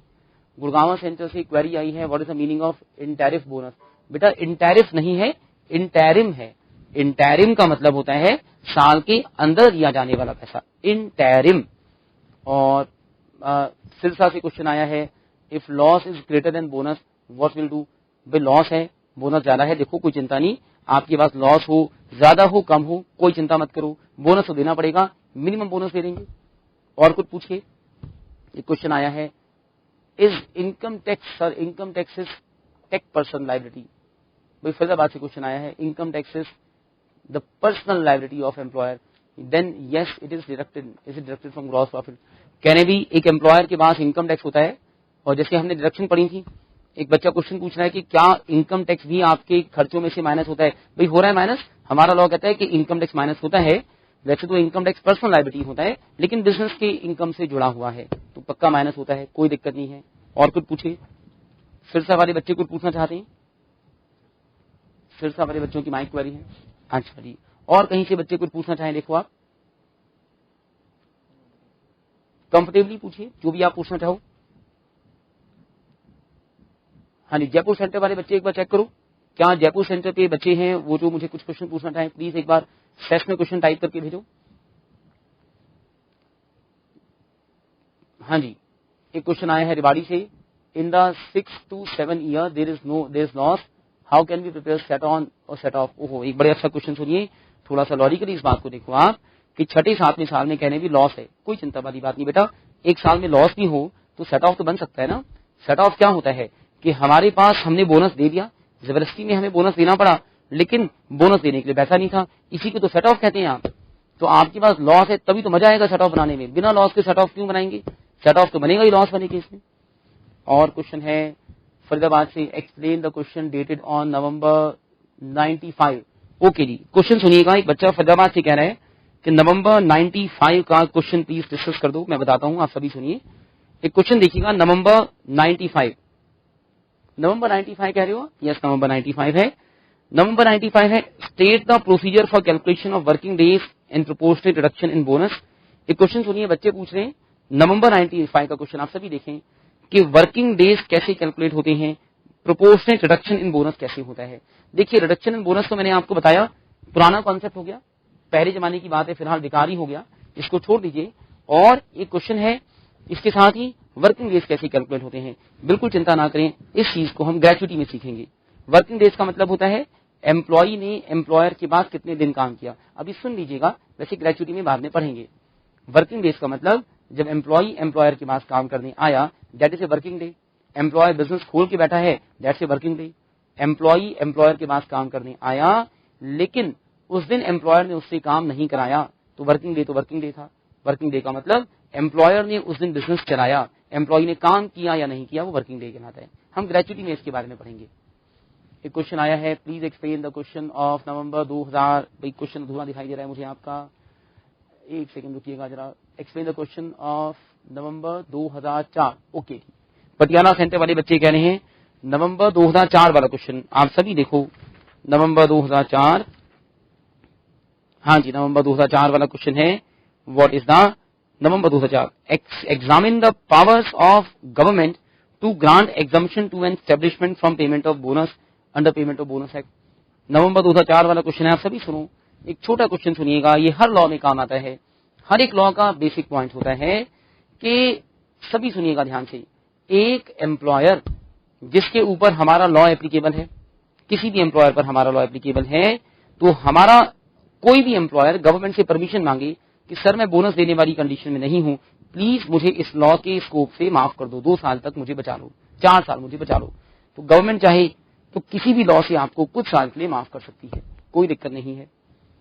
हाँ जी, और जो है केस स्टडीज आप लोग, मैं आपके साथ भी डिस्कस करता हूँ। भरितना सेंटर वाले बच्चों ने पूछा ग्रेचुटी, आगे क्वेश्चन मार्क लगा दिया। भी क्या पूछना चाहते हो, ग्रेचुटी क्या होती है? हाँ जी, भटिंडा वाले बच्चे कहाँ गए? भी भटिंडा वाले, हाँ जी सर भटिंडा वालों, ग्रेचुटी ये बताओ, ग्रेचुटी क्या होती है ये पूछना चाहते हो? सिर ना के बताओ हाँ या नहीं। अच्छा सुनिए भी, ग्रेचुटी क्या होती है, क्वेश्चन सुनिए। अच्छा जी ठीक है जी। ग्रेचुटी का मतलब होता है, अभी हम लॉ पढ़ेंगे वैसे ग्रेचुटी का मतलब होता है लमसम पैसा, इकट्ठा पैसा। एम्प्लॉय रिटायर हुआ, उसे पैसा दिया गया, इसे ग्रेचुटी कहते हैं। और कुछ पूछो भाई, क्वेश्चन में से कोई क्वेश्चन आप डिस्कस करना चाहो। हाँ जी, कोई भी क्वेश्चन, आप सभी क्वेश्चन देखो। मुझे लग रहा है आप लोग मुझे देख रहे हो, क्वेश्चन नहीं देख रहे आप लोग। हाँ जी, क्वेश्चंस को देखो एक बार, प्यार से देखो, और जो जो क्वेश्चन आप पढ़ना चाहो एक बार पढ़ो सारे क्वेश्चंस को, आपने डिस्कस करना है इनको मेरे साथ। हाँ जी, गोरखपुर वाले बच्चे कुछ पूछो भी, आपके 2 फ्रेंड्स कहाँ गए यार, गायब दिख रहे हैं मुझे 2 बच्चे आप में से। अच्छा चलिए, आपको भी नहीं पता। हाँ जी, हाँ जी भटिंडा वालों पूछो भाई। सिरसा वाले, गुड़गांव से क्वेश्चन आया, खाली क्वेश्चन मार्क आगे कुछ नहीं आया। उसके बाद एक क्वेश्चन आया सिरसा से, सिरसा वाले बच्चे कह रहे हैं मई 96 वाला क्वेश्चन बता दो। भाई मई 96 वाला क्वेश्चन देख लीजिए, मई 96 में है, बड़ा बढ़िया क्वेश्चन है। देखो मई 96 वाला क्वेश्चन देखो एक बार आप सब। Explain the circumstances under which unit wise profitability can be the basis for payment of bonus bye an establishment. ये वो केस था ना बेटा जिसमें पढ़ते थे यूनिट वाइज प्रॉफिटेबिलिटी। हमारे 2 हिस्से हैं, 2 ब्रांच हैं, हर ब्रांच को अलग यूनिट मानो, हर ब्रांच को अलग हिस्सा मानो, और हर एक के प्रॉफिट का बोनस अलग निकालो। आपको पता है ये किस सर्कमस्टांस में होता है? ये वहां किया जाता है जहां पर दोनों ब्रांचेस के अकाउंट्स अलग बनाए जाते हैं। अगर दोनों ब्रांचेस के अकाउंट्स इकट्ठे बनाए जाते हैं तो फिर हम दोनों को सिंगल एम्प्लॉयर मानते हैं। ये सर्कमस्टांस हुआ। और सुनिए क्वेश्चन आया है, एक्सप्लेन सेक्शन नंबर 5। ओके मैं बताता हूं अभी। और क्वेश्चन आया है गुड़गांव से, amount of deduction from bonus payable should it be paid on next year profit. Amount of deduction from bonus payable should it be paid on next year profit. भाई आपका क्वेश्चन जो है कुछ ग्रामेटिकली कुछ अधूरा से रह गया। मैं बताता हूँ, आप मुझे लग रहा है क्या पूछना चाह रहे हो। वो कह रहे हैं क्या 1 साल के बोनस की डिडक्शन अगले साल के प्रॉफिट में से दे दें? वे डिडक्शन तो सेम ईयर के बोनस में से होती है। दूसरी बात, 1 साल के बोनस में से उसी साल का पैसा माइनस कर सकते हैं। थोड़ा सा समझिए इस बात को कि 1 साल है, देखो ये 1 साल है, ये खत्म होने के बाद 8 महीने का टाइम मिलता है बोनस देने के लिए। तो आप साल के अंदर जो पैसा एम्प्लॉय से देना है ये देख लो, और ये साल खत्म होने के बाद 8 महीने के अंदर जब बोनस दोगे कभी भी इस पैसे को माइनस कर दो। हाँ जी, सिरसा वाले बच्चे कह रहे हैं मई 96 का कैन अ कंपनी वाला क्वेश्चन। भाई मई 96 वाला क्वेश्चन देख लो, मई 96 कैन ए कंपनी वाला क्वेश्चन कौन सा है मई 96 का? अच्छा जी, मई 96 का क्वेश्चन है कैन ए कंपनी वाला। सुनिए, can a company rely on its audited balance sheet and profit and loss account in respect of an industrial dispute relating to bonus. Question समझिए पहले क्या कह रहा है। क्वेश्चन आपसे कह रहा है कि एक कंपनी की बैलेंस शीट और प्रॉफिट एंड लॉस अकाउंट बनाए गए हैं और इनका ऑडिट हुआ है, तो क्या हम कंपनी की ऑडिट की जा चुकी बैलेंस शीट को सही मान लें और बोनस कैलकुलेट कर दें, बिल्कुल ठीक मान लीजिए। आप एक सीए बनोगे, आपको एक कंपनी के अकाउंट्स का ऑडिट करना होता है और आप सभी ने क्या करना है, ऑडिट करने के बाद जो बैलेंस शीट हमारे सामने होती है हम मानते हैं वो बिल्कुल ठीक है। हम तो ऐसा मानते हैं कि ऑडिटर्स कभी फ्रॉड करते ही नहीं, वो अलग बातें करते होंगे। हम तो मानते हैं ऑडिटर्स जिस बैलेंस शीट को ऑडिट कर देते हैं ना, उसके सारे फ्रॉड सब ठीक हो जाते हैं बिल्कुल। तो एक कंपनी की जिस प्रॉफिट एंड लॉस अकाउंट और बैलेंस शीट का ऑडिट किया जा चुका है, लॉ में उसे बिल्कुल करेक्ट माना जाता है। देखिए आपकी स्टैंप की कितनी कीमत है, आप एक बैलेंस शीट को ऑडिट करते हो, उस पर अपनी स्टैंप लगा देते हो, साइन कर देते हो, तो लॉ भी मानता है कि आप कभी झूठ नहीं बोलते। वो अलग बात है आप कितना बोलते हो आपको पता होगा, लेकिन हम मानते हैं ऑडिटर्स कभी झूठ नहीं बोलते। तो देखिए बिल्कुल ऑडिट की बैलेंस शीट बिल्कुल ठीक होती है। एक क्वेश्चन और सुनो, सिरसा वाले बच्चों का ये हो गया। बठिंडा वाले कह रहे हैं नवंबर 96, भी नवंबर 96 देख लो बेटा। नवंबर 96 में 2 क्वेश्चन है, चलो दोनों देख लो। नवंबर 96 का पहला क्वेश्चन देखो, explain the payment of bonus linked with production of productivity. वो था ना कि हम वर्कर को बोनस देते हैं प्रोडक्शन के अकॉर्डिंग, एफिशिएंसी के अकॉर्डिंग, जितना अच्छा वर्कर उतना ज्यादा बोनस देते हैं। दूसरी बात आप देखिए कि हम जो वर्कर को बोनस देते हैं उस बोनस के अंदर बड़ी इंपॉर्टेंट बात है कि वर्कर का जो प्रोडक्शन के अकॉर्डिंग बोनस देते हैं वो बोनस वर्कर्स को जो दिया जाएगा, आप प्रोडक्शन वाला बोनस निकाल दो, पेमेंट ऑफ बोनस वाला बोनस निकाल दो, जो भी हायर है, जो भी ज्यादा बोनस है वो दीजिएगा। इसी नवंबर 96 का एक और क्वेश्चन है, explain the entitlement of following persons to receive bonus. क्या इन लोगों को बोनस मिलता है ये बताओ। प्रोबेशनर, आपको पता है प्रोबेशनर को बोनस मिलता है। एम्प्लॉय जिसने फ्रॉड किया हो, भाई फ्रॉड किया हो, साबित हो जाए फ्रॉड किया है तो मत दो, साबित नहीं कर पाए तो देना पड़ेगा। Employee who is found guilty of misconduct causing financial loss to employer. Employee ने फाइनेंशियल चोरी की, एम्प्लॉयर का मिसकंडक्ट किया और फाउंड गिल्टी, गिल्टी फाउंड है, गिल्टी मतलब साबित हो गया, भी बिल्कुल बोनस नहीं मिलेगा इसको। चलिए आप एक काम करें, सभी 4 पेज के बाद आपके पास केस स्टडीज हैं। एक बार केस स्टडीज देखिए, क्योंकि केस स्टडीज आपके एग्जाम में सबसे ज्यादा आती है। एक क्वेश्चन आया है, मैं अभी बाकी क्वेश्चन भी आप लोगों को देता हूं, थोड़ा सा केस स्टडीज आप देख लीजिए मेरे साथ जरा। सभी सुनिए केसेस। मुझे लग रहा था गुड़गांव सेंटर वाले बच्चे कह रहे थे उनके पास असाइनमेंट नहीं था, तो मैं आपको केस पूरा सुनाता हूं। एक बार केस को सुने, और सबसे जरूरी काम जब केस को पढ़ते हैं तो उसके वर्ड का मीनिंग बनाना सीखते हैं। अब सभी सुनिए, केसेस को पढ़ें। पहला केस, एक बार 2 मिनट आप लोग खुद पढ़ के देखो, उसके बाद मैं इसका मीनिंग आपको बताता हूं। 2 मिनट लगेंगे, सभी पढ़ के देखिए, फिर मैं एक साथ आपके साथ पढ़ूंगा।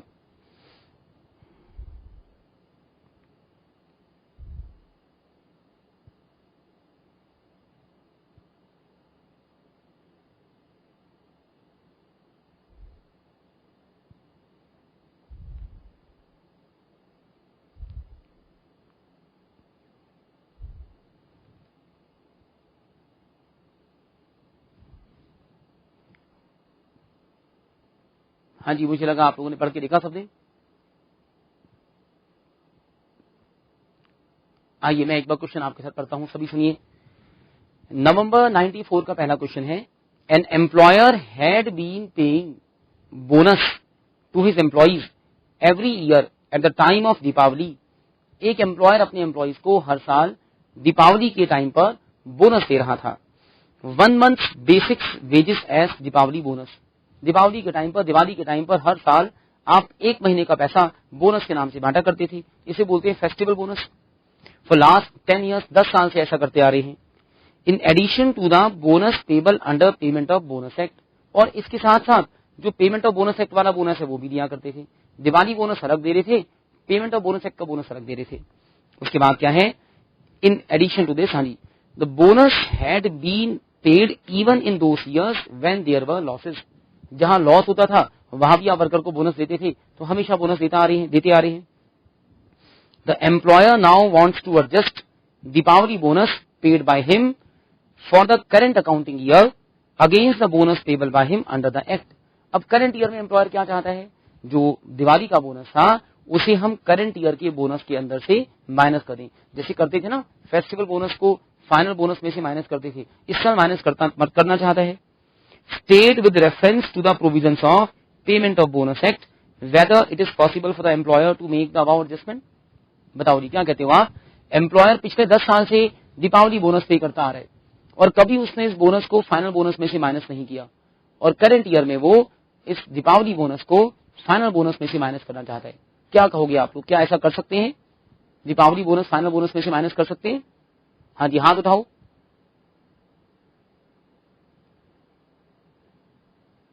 हाँ जी सर, बताइए, कोई भी आप आंसर दीजिए। ओके जी, भटिंडा सेंटर वाले बच्चे बता रहे हो आप आगे। हाँ जी बेटा बताओ क्या कहते हो, आप सबसे आगे की लाइन में भटिंडा सेंटर पर। हाँ हाँ बिल्कुल, भटिंडा सेंटर से बोलो, मुझे आपकी आवाज आ रही है बिल्कुल। हाँ जी बोलो।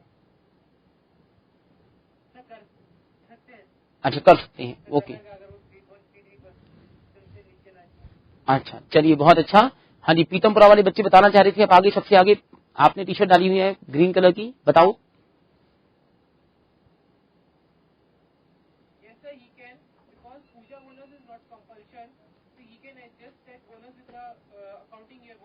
अच्छा बेटा बिल्कुल ठीक कह रहे हो आप। हाँ जी और बताओ जी, किसी सेंटर से कहीं से आप बताओ, और कोई आंसर। रिवाड़ी वाले बताओ भी कुछ। सिरसा सेंटर वाले बच्चों का आंसर आया है, कहते हैं करंट ईयर में एडजस्ट नहीं कर सकते हैं। फरीदाबाद सेंटर वाले बच्चे कह रहे हैं कर सकते हैं, पीतमपुरा वाले कह रहे हैं कर सकते हैं, पटियाला वाले कह रहे हैं कर सकते हैं, अलवर वाले भी कह रहे हैं कर सकते हैं। हाँ चलिए बिल्कुल आप सभी का मेजोरिटी आंसर करेक्ट है। हम दिवाली बोनस को करंट ईयर के बोनस में से माइनस कर सकते हैं। लॉ में लिखा गया है कि आप अपनी पूजा बोनस को, फेस्टिवल बोनस को, दिवाली बोनस को अपने फाइनल बोनस से माइनस कर सकते हो। एम्प्लॉई के पास कोई हक नहीं इस बात को कहने का कि बोनस माइनस नहीं होगा। आपके आंसर बिल्कुल ठीक थे। एक कुछ क्वेश्चन आ रहा है बच्चों का, वो कह रहे हैं कि 2004 नवंबर का क्वेश्चन पहले डिस्कस कर दो। तो वैसे तो सारी कर दें हमने, आप लोग नवंबर 2004 वाला क्वेश्चन पहले डिस्कस कर दो, कोई दिक्कत नहीं। इसी पेज पर 2 केस स्टडी छोड़ के है नीचे, पढ़ के देखिए। On January 1, 2002 Aryan textile limited, company है Aryan textile limited, agreed with the employees for payment of annual bonus connected with the production. कहते हैं कंपनी ने वर्कर से कहा कि हम आपको बोनस देंगे, वर्कर के साथ कनेक्टेड है। और उसके बाद instead of bonus based on profit subject to limit of 30% of salary. भाई इस प्रॉफिट वाले बोनस की जगह उन्होंने कहा जी प्रोडक्शन के अकॉर्डिंग बोनस देंगे और मैक्सिमम बोनस होगा 30%, 30% से ऊपर नहीं देंगे। ऑफ सैलरी और wages during the accounting year. It was also agreed by the employees, employees से ऐसी बात हो गई that they will not claim minimum bonus under section 10 of payment of bonus act. तो आपने अपने वर्कर से कहा भी एक काम करो कि आप मुझसे 30% बोनस ऐसे नहीं दिया करो प्रोडक्शन के according, payment of bonus act वाले बोनस को भूल जाओ। वर्कर ने कहा ठीक है जी, भूल गए। उसके बाद देखिए क्या हुआ, as per agreement of employees Aryan textile limited claimed annual bonus linked with production और productivity in the relevant accounting year on refusal of company the employees to the employees of the company move to the court for relief. कहते हैं कि हमारे साथ agreement हुआ था, worker को bonus मिलेगा। अब कंपनी ने अपने वर्कर को ये जो बोनस देना था प्रोडक्शन के अकॉर्डिंग नहीं दिया, वर्कर कोर्ट में चले गए। बताओ क्या करेंगे आप लोग, बताओ। एक केस सुनिए दोबारा से। वो कह रहा है कि कंपनी ने वर्कर से अग्रीमेंट किया कि हम अपने वर्कर को प्रोडक्शन वाला बोनस देंगे। उन्होंने कहा जी पेमेंट ऑफ बोनस वाला बोनस मत मांगो। वर्कर बोले ठीक है नहीं मांगेंगे। अब उसके बाद कंपनी ने वर्कर्स को पेमेंट ऑफ बोनस वाला बोनस भी नहीं दिया और प्रोडक्शन वाला बोनस भी नहीं दिया। वर्कर प्रोडक्शन वाला बोनस मांग रहे हैं, कोर्ट में चले गए। बताओ क्या कहते हो, क्या आंसर दोगे आप लोग, बताओ। मुझे लगता है आप सभी लोग आंसर दे सकते हो। एक आंसर आया सिरसा सेंटर वाले बच्चे कह रहे हैं कि मिनिमम बोनस मिल सकता है, मिलेगा। अच्छा जी बहुत बढ़िया, और बताओ क्या कहते हो। हाँ जी रेज योर हैंड्स, हाथ उठाइए आप लोग अपने, क्या बताते हैं। पीतमपुरा सेंटर वाले बच्चे कहते हैं कि उन्हें फुल बोनस देना पड़ेगा प्रोडक्शन के अकॉर्डिंग। अच्छा जी और बताइए कुछ। हाँ जी भटिंडा सेंटर से बताओ बेटा, आप बताओ। अच्छा देना पड़ेगा। आपका पड़ोसी भी कुछ बताना चाह रहे हैं। अच्छा ठीक है, आपके पड़ोसी को भी देना, माइक को भी कुछ बताना चाह रहे हैं मुझे लग रहा है।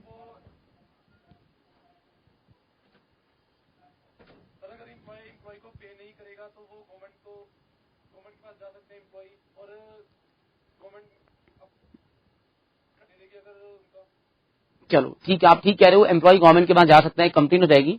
हाँ जी पीतमपुरा से आप आगे वाली लाइन में सबसे आगे, आपने आप कुछ बताना चाह रहे थे, हाथ उठाया था।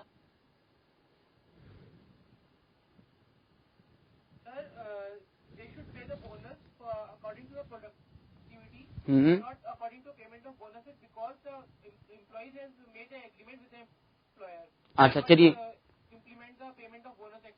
ओके, आप कह रहे हो कि उन्हें पेमेंट ऑफ बोनस के अकॉर्डिंग नहीं, प्रोडक्शन के अकॉर्डिंग बोनस देना पड़ेगा।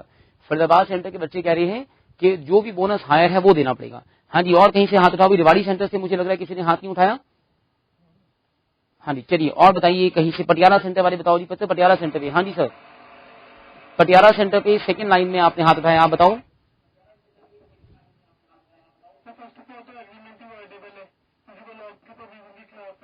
अच्छा ठीक है, ओके। और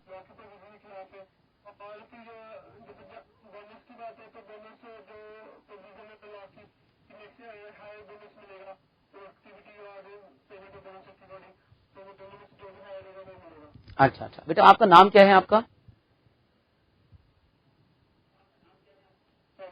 सौरभ। ओके सौरभ, आपका आंसर बिल्कुल ठीक है। ओके सौरभ, आपका आंसर बहुत अच्छा आंसर है। It's a very good answer. मैं बताता हूँ, देखिए एक आंसर आया, बहुत बढ़िया आंसर आया। हाँ जी, गोरखपुर वाले बच्चे हाथ उठा रहे हैं, आप कुछ बताओ। हाँ बेटा बताओ, गोरखपुर से।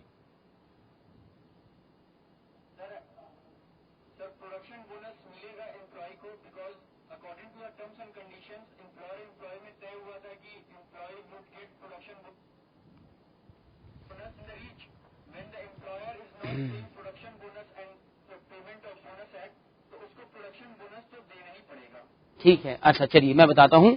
आप सभी सुनिए, एक बड़ा अच्छा इशू था जो आप लोगों ने नहीं बताया। अलवर वाले बच्चे कहने देना पड़ेगा बोनस। आप सभी सुनो, अग्रीमेंट के अंदर ये बात लिखी है ना कि प्रोडक्शन वाला बोनस देंगे, कोई बुराई नहीं है, प्रोडक्शन वाला बोनस दो। लेकिन अग्रीमेंट ये कह रहा है कि वर्कर को मिनिमम बोनस क्लेम नहीं करेगा, वर्कर मिनिमम बोनस नहीं मांग सकता। भाई ये बात तो इलीगल हो गई।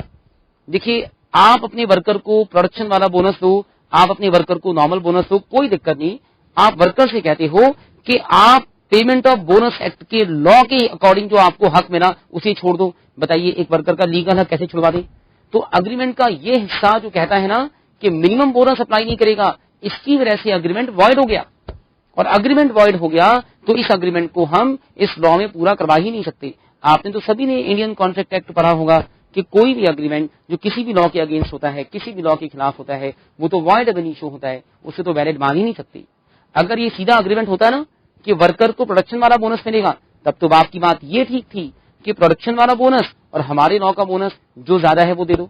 लेकिन अगर आप कहते हो अग्रीमेंट में लिखा हुआ है कि मिनिमम बोनस क्लेम मत करो, बताइए एक अग्रीमेंट लॉ के अगेंस्ट कैसे हो जाएगा? अग्रीमेंट तो वॉइड एब इनिशियो हो गया।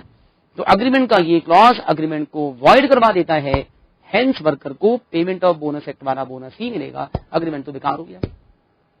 बरिंदा सेंटर वाले बच्चे कह रहे हैं payment of bonus act according to मिलेगा। ओके फाइन, ये तो आंसर आ गया अपना। अच्छा जी, एक क्वेश्चन आया, एक बच्चे ने पीछे भी क्वेश्चन पूछा आपने, किसी ने बड़ा अच्छा, कि हम इन आंसर को एग्जाम में कैसे लिखें। भाई ये बहुत बढ़िया बात आपने पूछी, आंसर एग्जाम में कैसे लिखें। आपको मैं केस स्टडी का आंसर लिखना सिखाता हूं। देखो आप सभी सुनो, आप एक कंपनी के चार्टर्ड अकाउंटेंट बनते हैं। भी पता है चार्टर्ड अकाउंटेंट क्या होता है? हम लोग कहते हैं मुनीम होता है बिजनेस का, अकाउंटेंट है, नॉलेज भरा हुआ है, जबरदस्त दिमाग में खूंखार नॉलेज भरी हुई है उसके अंदर। समझिए जैसे मुंशी होते हैं, मुनीम होते हैं, तो आपके पास नॉलेज ही नॉलेज है आपके पास। तो हम तो चार्टर्ड अकाउंटेंसी को कहते हैं मुंशीगिरी। तो हमारे प्रोफेशन में क्या होता है, हम लोग क्या करते हैं, अकाउंटिंग करते हैं। हमारा एक मालिक होता है, हम जब भी क्वेश्चन सॉल्व करते हैं अपने मालिक को, बिजनेस के एम्प्लॉयर को जाकर बताते हैं कि भी ऐसे काम होना चाहिए। तो सबसे पहले केस स्टडी का आंसर देते हुए हम ये बात बताते हैं, क्या बताते हैं, हम बताते हैं कि इस केस में बेसिक क्या झगड़ा था। आप बताओगे केस में क्या प्रॉब्लम थी, इस प्रॉब्लम के ऊपर क्या सेक्शन है। पहली बात बताओ केस में झगड़ा क्या है, इशू क्या है, इसे बोलते हैं इशू। फिर बताओ केस के ऊपर सेक्शन नंबर क्या लग रहा है, उसके बाद बताओ लॉ में क्या लिखा है, और चौथे पैराग्राफ में आंसर। तो 4 पैरा का आंसर बनता है। मैं आपको एक बार लिख के बताता हूं केस स्टडी का आंसर कैसे बनता है। देखो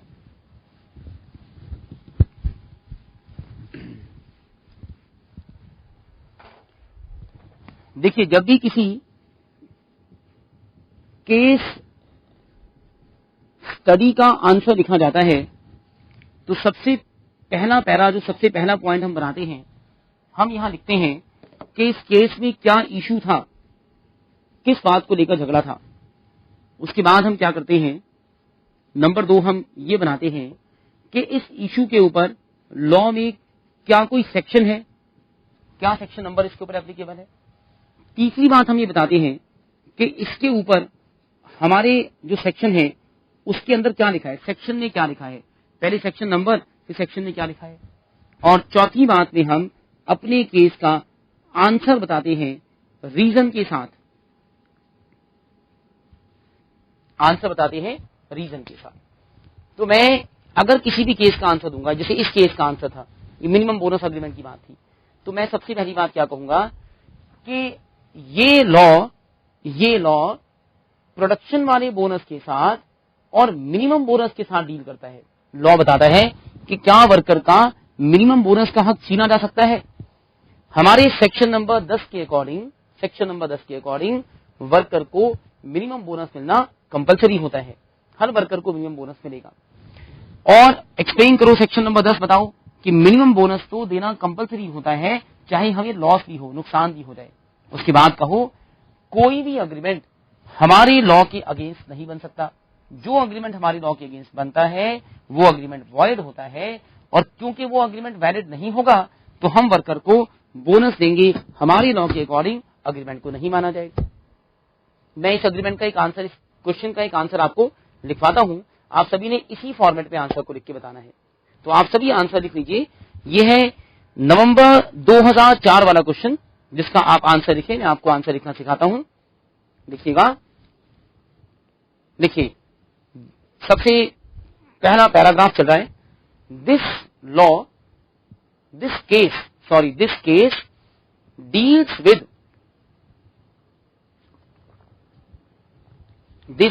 deals with the payment of bonus according to production plan, मतलब प्रोडक्शन, और according to the payment of bonus act.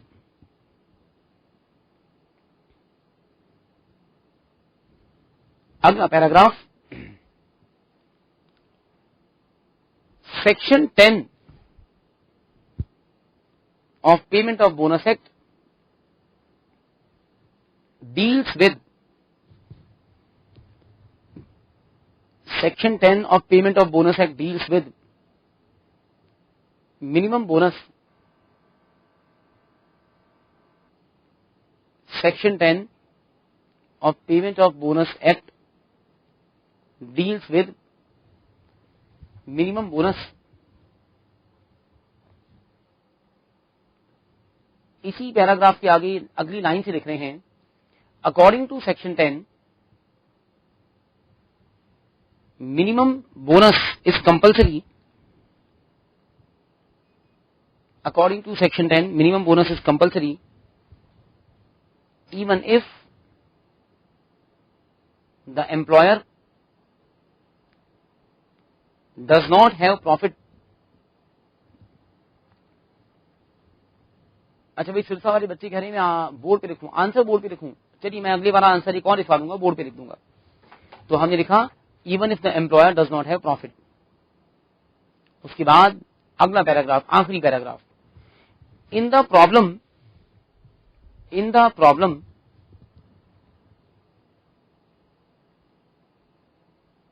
an agreement is made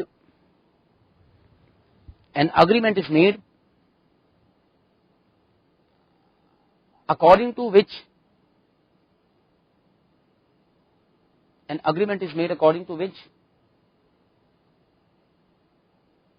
workers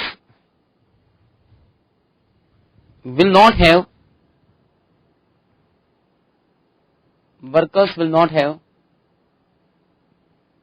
right मतलब उनका हक, workers will not have right to claim minimum bonus.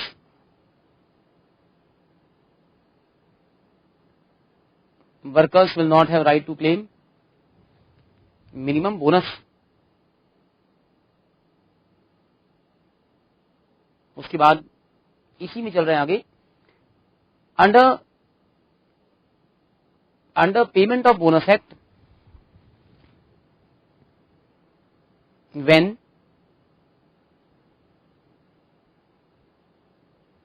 the workers have made an agreement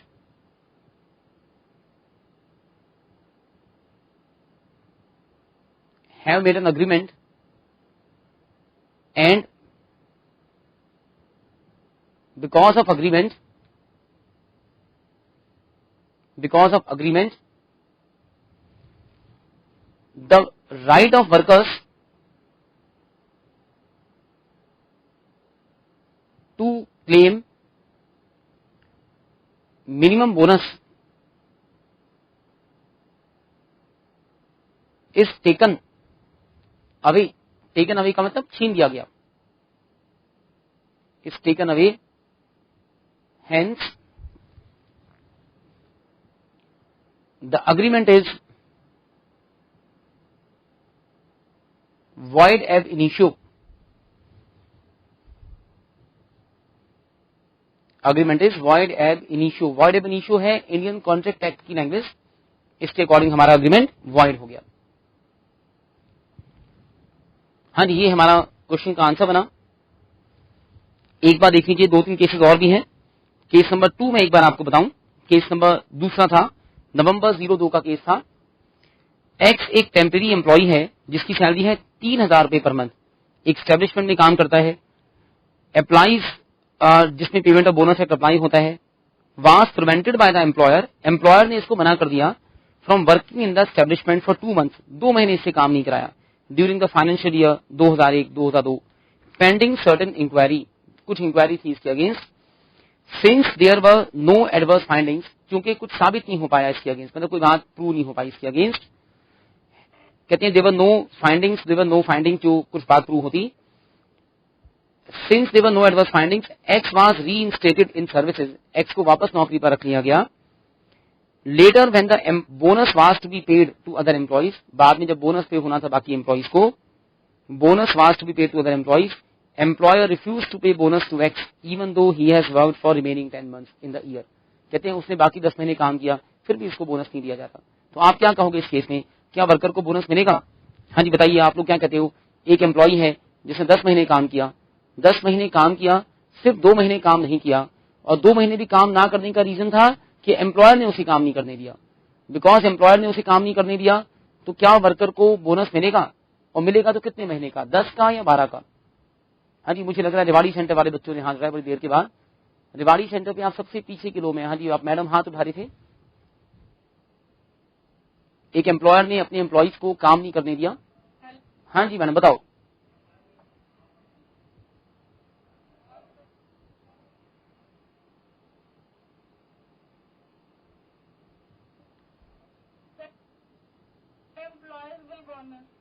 अच्छा, मतलब आप कह रहे हो कि एम्प्लॉय को बोनस मिलेगा. कोई रीजन दो बेटा, क्यों मिलेगा बोनस? अच्छा, क्यों मिलेगा बोनस, रीजन दो.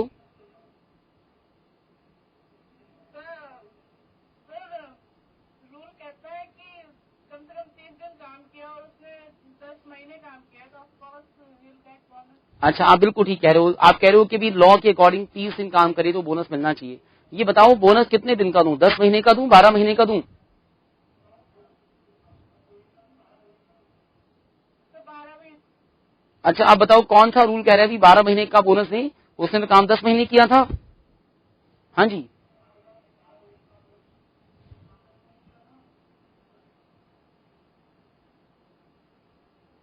चलिए आपका आंसर बिल्कुल ठीक था. आप सभी सुनिए. हाँ जी, अलवर सेंटर से आंसर. चलिए, अलवर सेंटर से आंसर आ रहा है, कह रहे बोनस मिलेगा. ओके, गोरखपुर वाले बच्चे नहीं हाथ उठा रहे. मुझे लगा गोरखपुर वाली मैडम आप हाथ उठा रहे थे. आप माइक है आपके हाथ में, बताओ.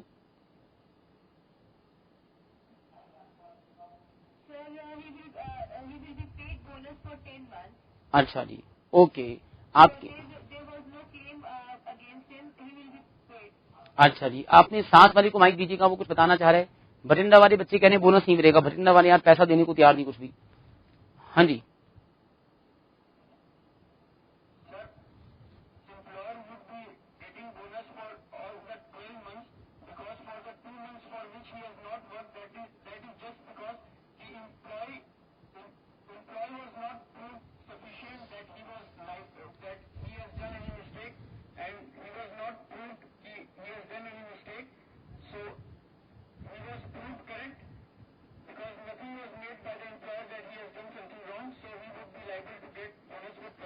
चलिए ऐसा देखते हैं. हाँ जी, सिरसा वाले बच्चे कह रहे हैं 12 महीने का बोनस मिलेगा.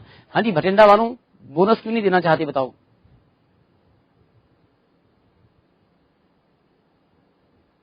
चलिए आप सभी सुनिए. हाँ जी, भटिंडा वाले बच्चे, हाँ जी सर आप बताओ, सबसे आगे की लाइन में बता रहे हो, बताओ।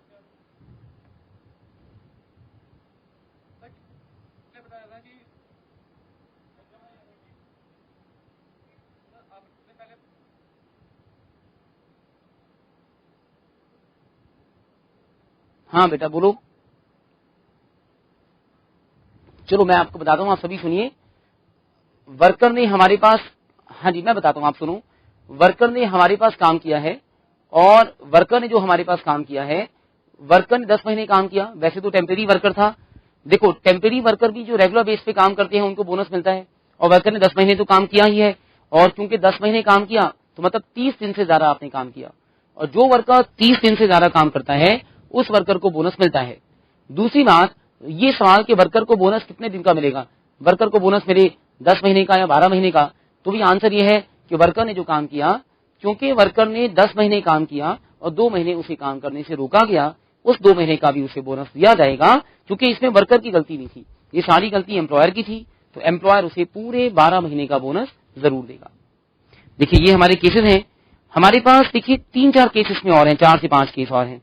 मैं चाह रहा था कि आप सभी लोग एक काम करें, इन केसेस के आंसर एक बार लिखें, और जब कमिंग क्लास में मेरे पास आएंगे, क्योंकि कमिंग वेडनेसडे जब आप मुझे मिलोगे तो हमारी क्लास 4 घंटे की होगी, उस बुधवार की क्लास में मैं चाह रहा था कि आप इनके आंसर्स लिख कर लाइए बढ़िया से फॉर्मेट में, और मुझे शुरू में आंसर सुनाइएगा।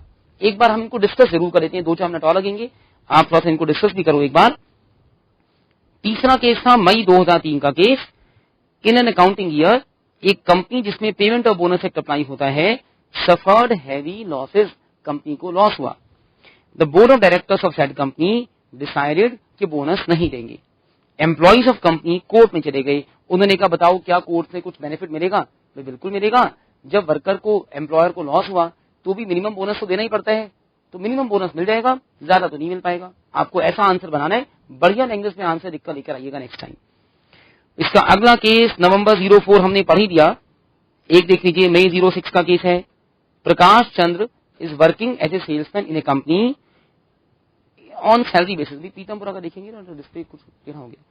प्रकाश चंद्र जी कंपनी में एज ए सेल्समैन काम करते हैं। The following payments are made to him by the company, company ने उन्हें ये पैसा दिया। बताइए क्या ये पैसा सैलरी में आता है? अब आप सब लोग हो गए इसके अंदर बिल्कुल चैंपियन। आप देखो ओवर टाइम है, क्या ओवर टाइम आएगा? ये आपको पता है ओवर टाइम नहीं आता। डीएनएस अलाउंस आता है, आपको पता है। कमीशन ऑन सेल बताओ, कमीशन नहीं आता, अभी हमने देखा। एम्प्लॉयर का कॉन्ट्रीब्यूशन टुवर्ड्स पेंशन फंड, ये भी नहीं आ सकता है। और value of free food, free का खाना भी नहीं आता है, कुछ नहीं आता, ये सब नहीं आना। इसका भी आंसर अच्छे से एक एक लाइन, हर एक के 5 पॉइंट के बारे में एक एक से 2-2 लाइन लिख के आप लेकर आना। उसके बाद देखिए नंबर 7 है, 7 कुछ मई 07 का क्वेश्चन है। Examine whether payment of bonus act applicable है। J who is working in social welfare organisation, एक सोशल सेक्टर वेलफेयर ऑर्गेनाइजेशन है। कहिए अगर ये नॉन प्रॉफिट ऑर्गेनाइजेशन है तो यहाँ बोनस एक्ट अप्लाई नहीं होता, अगर ये कमर्शियल बॉडी है तो अप्लाई हो जाता। ये हमने शुरू में देखा था, बोनस एक्ट कहाँ अप्लाई होता है, वहां से बनेगा। D is an employee by an establishment engage in an industry. D एक ऐसे एम्प्लॉई है जो इंडस्ट्री में काम करता है, carried on by department of central government. Government employees पर हमारा ये लॉ काम नहीं करता, इनको बोनस देने के लिए अलग से लॉ बनाया गया है। तो गवर्नमेंट एम्प्लॉइज का बोनस का लॉ अलग होता है, उन पर ये लॉ काम नहीं करता। एक आखिरी क्वेश्चन है मई 07 का। During the accounting year 2005 and 6 XYZ limited है जिस पर बोनस एक्ट अप्लाई होता है, सफर्ड हैवी लॉसेस। एम्प्लॉयर ने डिसाइड किया, डायरेक्टर्स ने कि बोनस नहीं देंगे। ये क्वेश्चन देखिए जस्ट पहले वाला है, बोनस डायरेक्टर्स बोनस नहीं देना चाहते, आपको पता है डायरेक्टर्स को बोनस देना पड़ेगा। तो आप इन सभी 4-5 क्वेश्चंस के आंसर लिखिएगा। नेक्स्ट टाइम जब आएंगे तो आखिर के आधे घंटे में, लास्ट के आधे घंटे में इनके आंसर्स आपने सबने मुझे पढ़कर सुनाने हैं। आप मुझे वेंसडे को मिलेंगे सभी लोग। वेंसडे का टाइम हमारा है 12:15 से 12:15, 12:15 से 4:45, पौने 5 बजे तक। बीच में आधे घंटे का ब्रेक आपको दूंगा। हम लोग वेंसडे को एक नया लॉ स्टार्ट करेंगे सभी सेंटर कोऑर्डिनेटर्स के लिए। वेंसडे को हम एक बिल्कुल फ्रेश न्यू लॉ स्टार्ट करेंगे, और आप सभी लोग जितनी क्वेरीज होती हैं इनको पढ़िएगा। आपको जो नोट्स आपको है एक बुकलेट की फॉर्म में आपको सबको नोट्स मिल जाएंगे, अधिकतर सेंटर से पहुंच चुके होंगे। आई थिंक नेक्स्ट टाइम तक आपको सबको डिस्ट्रीब्यूट हो ही जाएंगे, और इसमें सभी चैप्टर्स के क्वेश्चन आंसर्स वगैरह सभी कुछ है।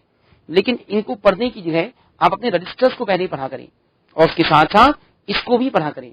ये जब दिखते हैं तो ये बुकिश लैंग्वेज में होते हैं। जो रजिस्टर्स आप लिखते हो ना, वो आपकी अपनी लैंग्वेज में होता है। तो आप जब भी एग्जाम में आंसर लिखोगे वो आपकी अपनी लैंग्वेज में होना चाहिए।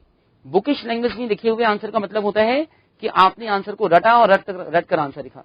तो आप सभी ने इस आंसर को ठीक से लिखना है। बस so and so for the day. हम लोग वेंसडे को मिलेंगे 12:15 बजे। Good day you people and see you people on Wednesday. Thank you.